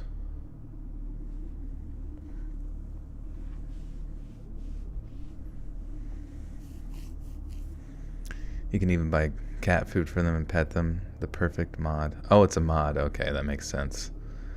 Yeah, it seems like the mods... It's crazy like how it fixed a ton of stuff within just like a couple days. Just found out today that my dog, only 5 years old, has lymphoma. I'm a freaking... Really? That's crazy. I'm sorry about that. That fucking sucks.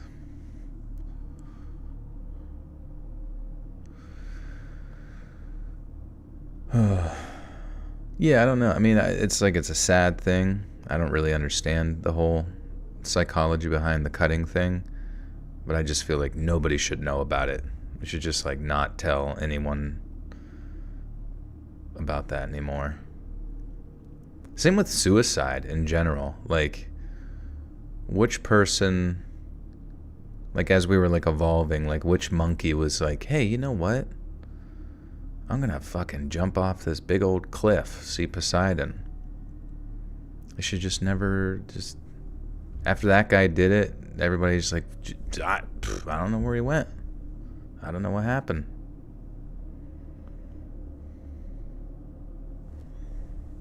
Hope no one else does, looking for him.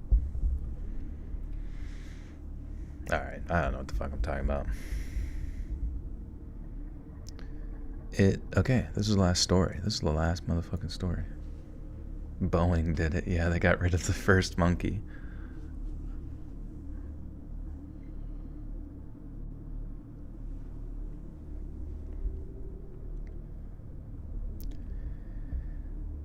I had just moved to this new town shortly before St. Patrick's Day. It's a small place, the kind where everybody seems to know each other, and I was just the new guy trying to fit in. St. Patty's Day came around, and the whole town was filled with seemingly excitement. Being a bit on the anxious side, I decided to kind of lay low. It didn't feel right going out when I barely knew anyone yet. I don't want to be that weird guy in the corner trying to fit in, so I decided to just stay home by myself, watching some old movies, and eventually I would just crash on the couch. It sounds like an awesome St. Patrick's Day, right? It must have been around 3 in the morning when I woke up to this very strange noise outside. At first I thought it was just the wind or something, but then I heard it again, clearer this time, a kind of scratching noise, like someone was messing with the lock on my front door. I tried telling myself that it was an animal, like maybe a raccoon or something, but the sounds were way too deliberate for that. My heart started racing, and I remembered thinking, this can't be happening. I crept up to the window, very quiet-like, and peeked through the blinds. And that's when I saw them. This group of teenagers, at least 8 of them I counted, but honestly it could have been more. They were all huddled around my front porch at first, a couple of them messing with the door while the others were keeping watch. It didn't look like they were just pulling a prank. They were seriously trying to break into my house. At least that's what it appeared at first. And panic began to set in very quickly. I didn't know these kids, and I had no idea what they wanted or why they were targeting me. I'm not some big, intimidating guy. I'm just an average person. If you weren't looking in my direction, I would blend into the wall, and here I was, alone with a group of people trying to break in. Not to mention they were clearly teenagers. So I didn't know how to move forward with this situation. Calling the police seemed like the obvious choice, but my phone was charging in the kitchen, way too close to the front door for comfort. So I did the only thing I could think of. I banged on the window as hard as I could, shouting for them to get lost and that I had already called the cops. And surprisingly, it worked. Kind of. They scattered, but not before one of them turned and gave me this look, like he was sort of memorizing my face or something. It was the weirdest, and if I'm being honest, most terrifying thing I'd ever witnessed. I know it sounds weird, but the look in his eyes still haunts me. I watched them disappear into the night before I had the guts to move, to finally grab my phone and call the police. I made my way into the kitchen to grab my phone and just about fell over when I noticed 3 more teenagers at the back sliding door trying to open it. It was a blonde girl and 2 husky fellows. They were wearing black hoodies and gray sweatpants, and I tried the same approach as before, and yelling that I'd called the police, even though I hadn't yet. But this time they didn't seem fazed. The girl said something like, "Just hurry up." I couldn't really tell, it was muffled, and I couldn't believe what was happening. Instead of standing there like a deer in headlights, I went for my phone, calling the police. At that point, the 3 teens finally stopped trying to get into the sliding door. One of the boys waved and smiled, and then they ran away just like the others I saw on the front door. As I got off the phone with the police, I noticed some of the teenagers in the street in front of my house. They were laughing, doing a sort of poor version of like an Irish step dance. And this was my St. Patrick's Day gift, I guess. I realize the thought of a bunch of kids dancing outside my house may seem comical to some who hear this, but just imagine 10+ teenagers outside your home in the middle of the night, trying to break in, and just being utterly freaks. You try laughing in a situation and see what happens. I didn't want to take that chance. The cops showed up pretty quick. They took my statement and said that they'd look into it, but I could tell that they didn't think it was a big deal. Just some kids causing trouble and no harm done. They promised to patrol the area more frequently for a while and then left me there, in my too quiet house with the adrenaline still pumping through my veins. I didn't sleep for the rest of the night, and every little sound I thought was the kids coming back. And those little monsters had me peering through the blinds like some paranoid freak. The next day I asked around, trying to figure out if this was a common thing in the area, some sort of prank, but everyone seemed as surprised as I was. Things like that don't happen here, they'd say. But it had happened, and right on my front porch. And the scariest part is that it happened. Oops.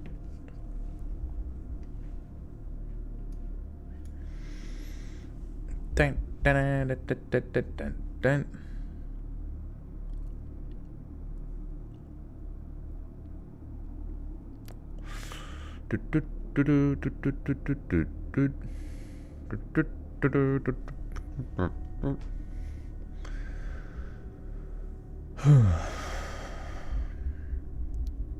The The scariest part isn't even that it happened, though. It's just wondering why. Law enforcement kind of just chalked it up to a bunch of kids amusing themselves by scaring the new guy in town, but I feel like it was something more, and what would have happened if they gotten in.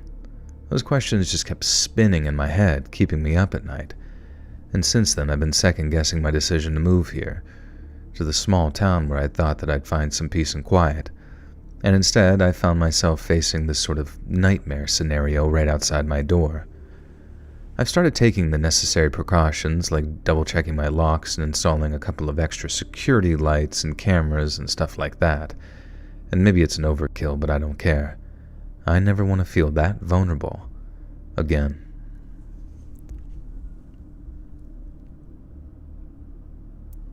Eight stories is rough. Well, we are done.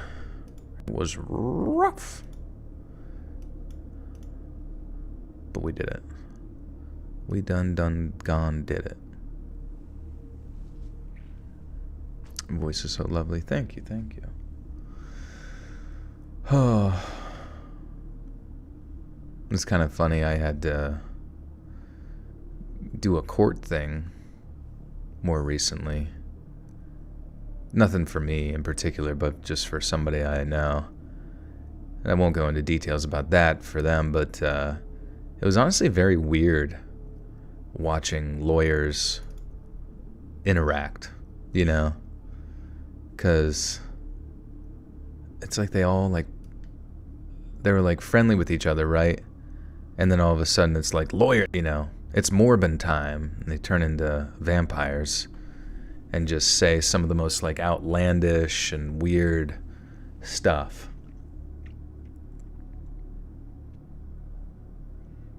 You know, they suddenly put on a voice. So you're saying that you pooped your pants when you were 6 years old. Is that true? I did think so. I don't quite remember. You don't remember. You can't remember shitting your pants as a 6-year-old little kid. But you're sitting here saying that you remember that my client likes to take shots every night before they give their kid a bath. Is that what you're telling me? I guess so, yeah. I rest my case.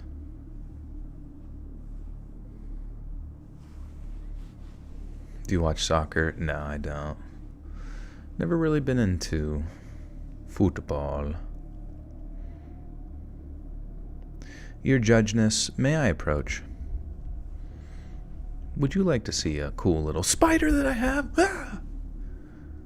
And the whole courtroom empties out. You're all free to go. Their normal is the mask, not the lawyer. Yeah, maybe that is the case. It's interesting, though, because it really makes you think to yourself, like, most people in real life struggle to find the truth about something, right? And struggle to determine how they articulate an argument pertaining to said truth. But this person has to, like, do research knowing that their party is guilty most of the time, sometimes, but then sit there and formulate an argument from the perspective of the wrong side, you know?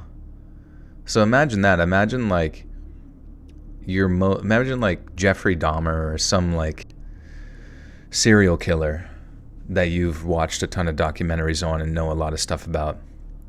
Imagine being their lawyer for a second and trying to defend them, and in some ways, like, find ways to, like, blame the victim, you know?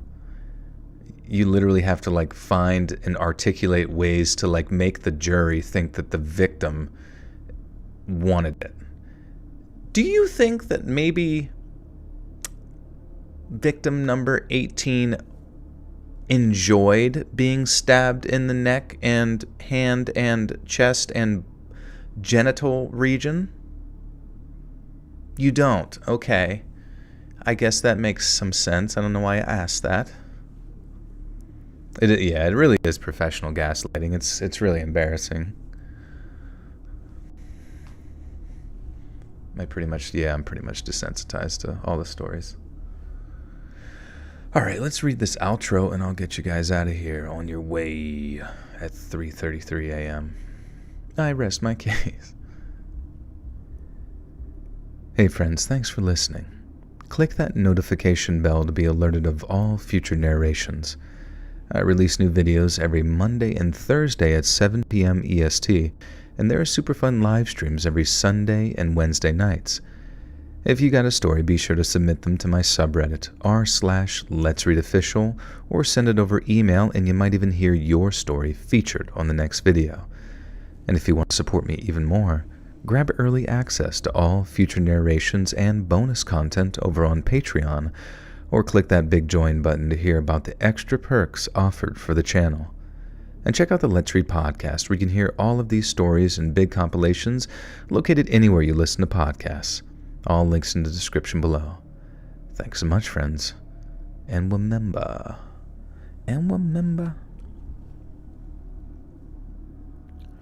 Boom, boom, boom, boom, boom, boom, boom, boom. Boom, boom, boom, boom, boom, boom, boom, boom. Boom, boom, boom. Bitch, you live in a trash can. Thanks so much, friends. And remember, I live in a trash can. I don't know if I can say bitch. You have that memorized. Yeah, it's funny, like, even I don't really have it memorized. You think I would by this point. Definitely the cadence I have down. It's just like sometimes you forget the little details. All right, friendos. Thank you guys for hanging out. I live in a van down by the river.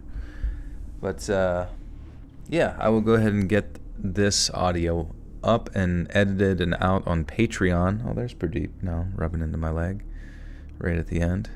He stayed still for 3.5 hours. That's impressive. But I'll get this up on Patreon. It's only $1 a month over there. $5 for bonus content. Same way over here if you click that join button. And I will get this up on YouTube. Same time, same place. In the evening. Today, 7 p.m. EST. Set your alarms.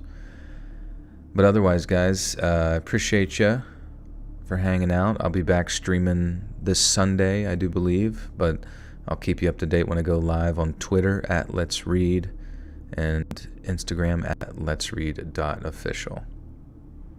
Okay. Would you say that you fall asleep to these stories? It'd be funny if she did the Joker voice the whole time. That would have been great.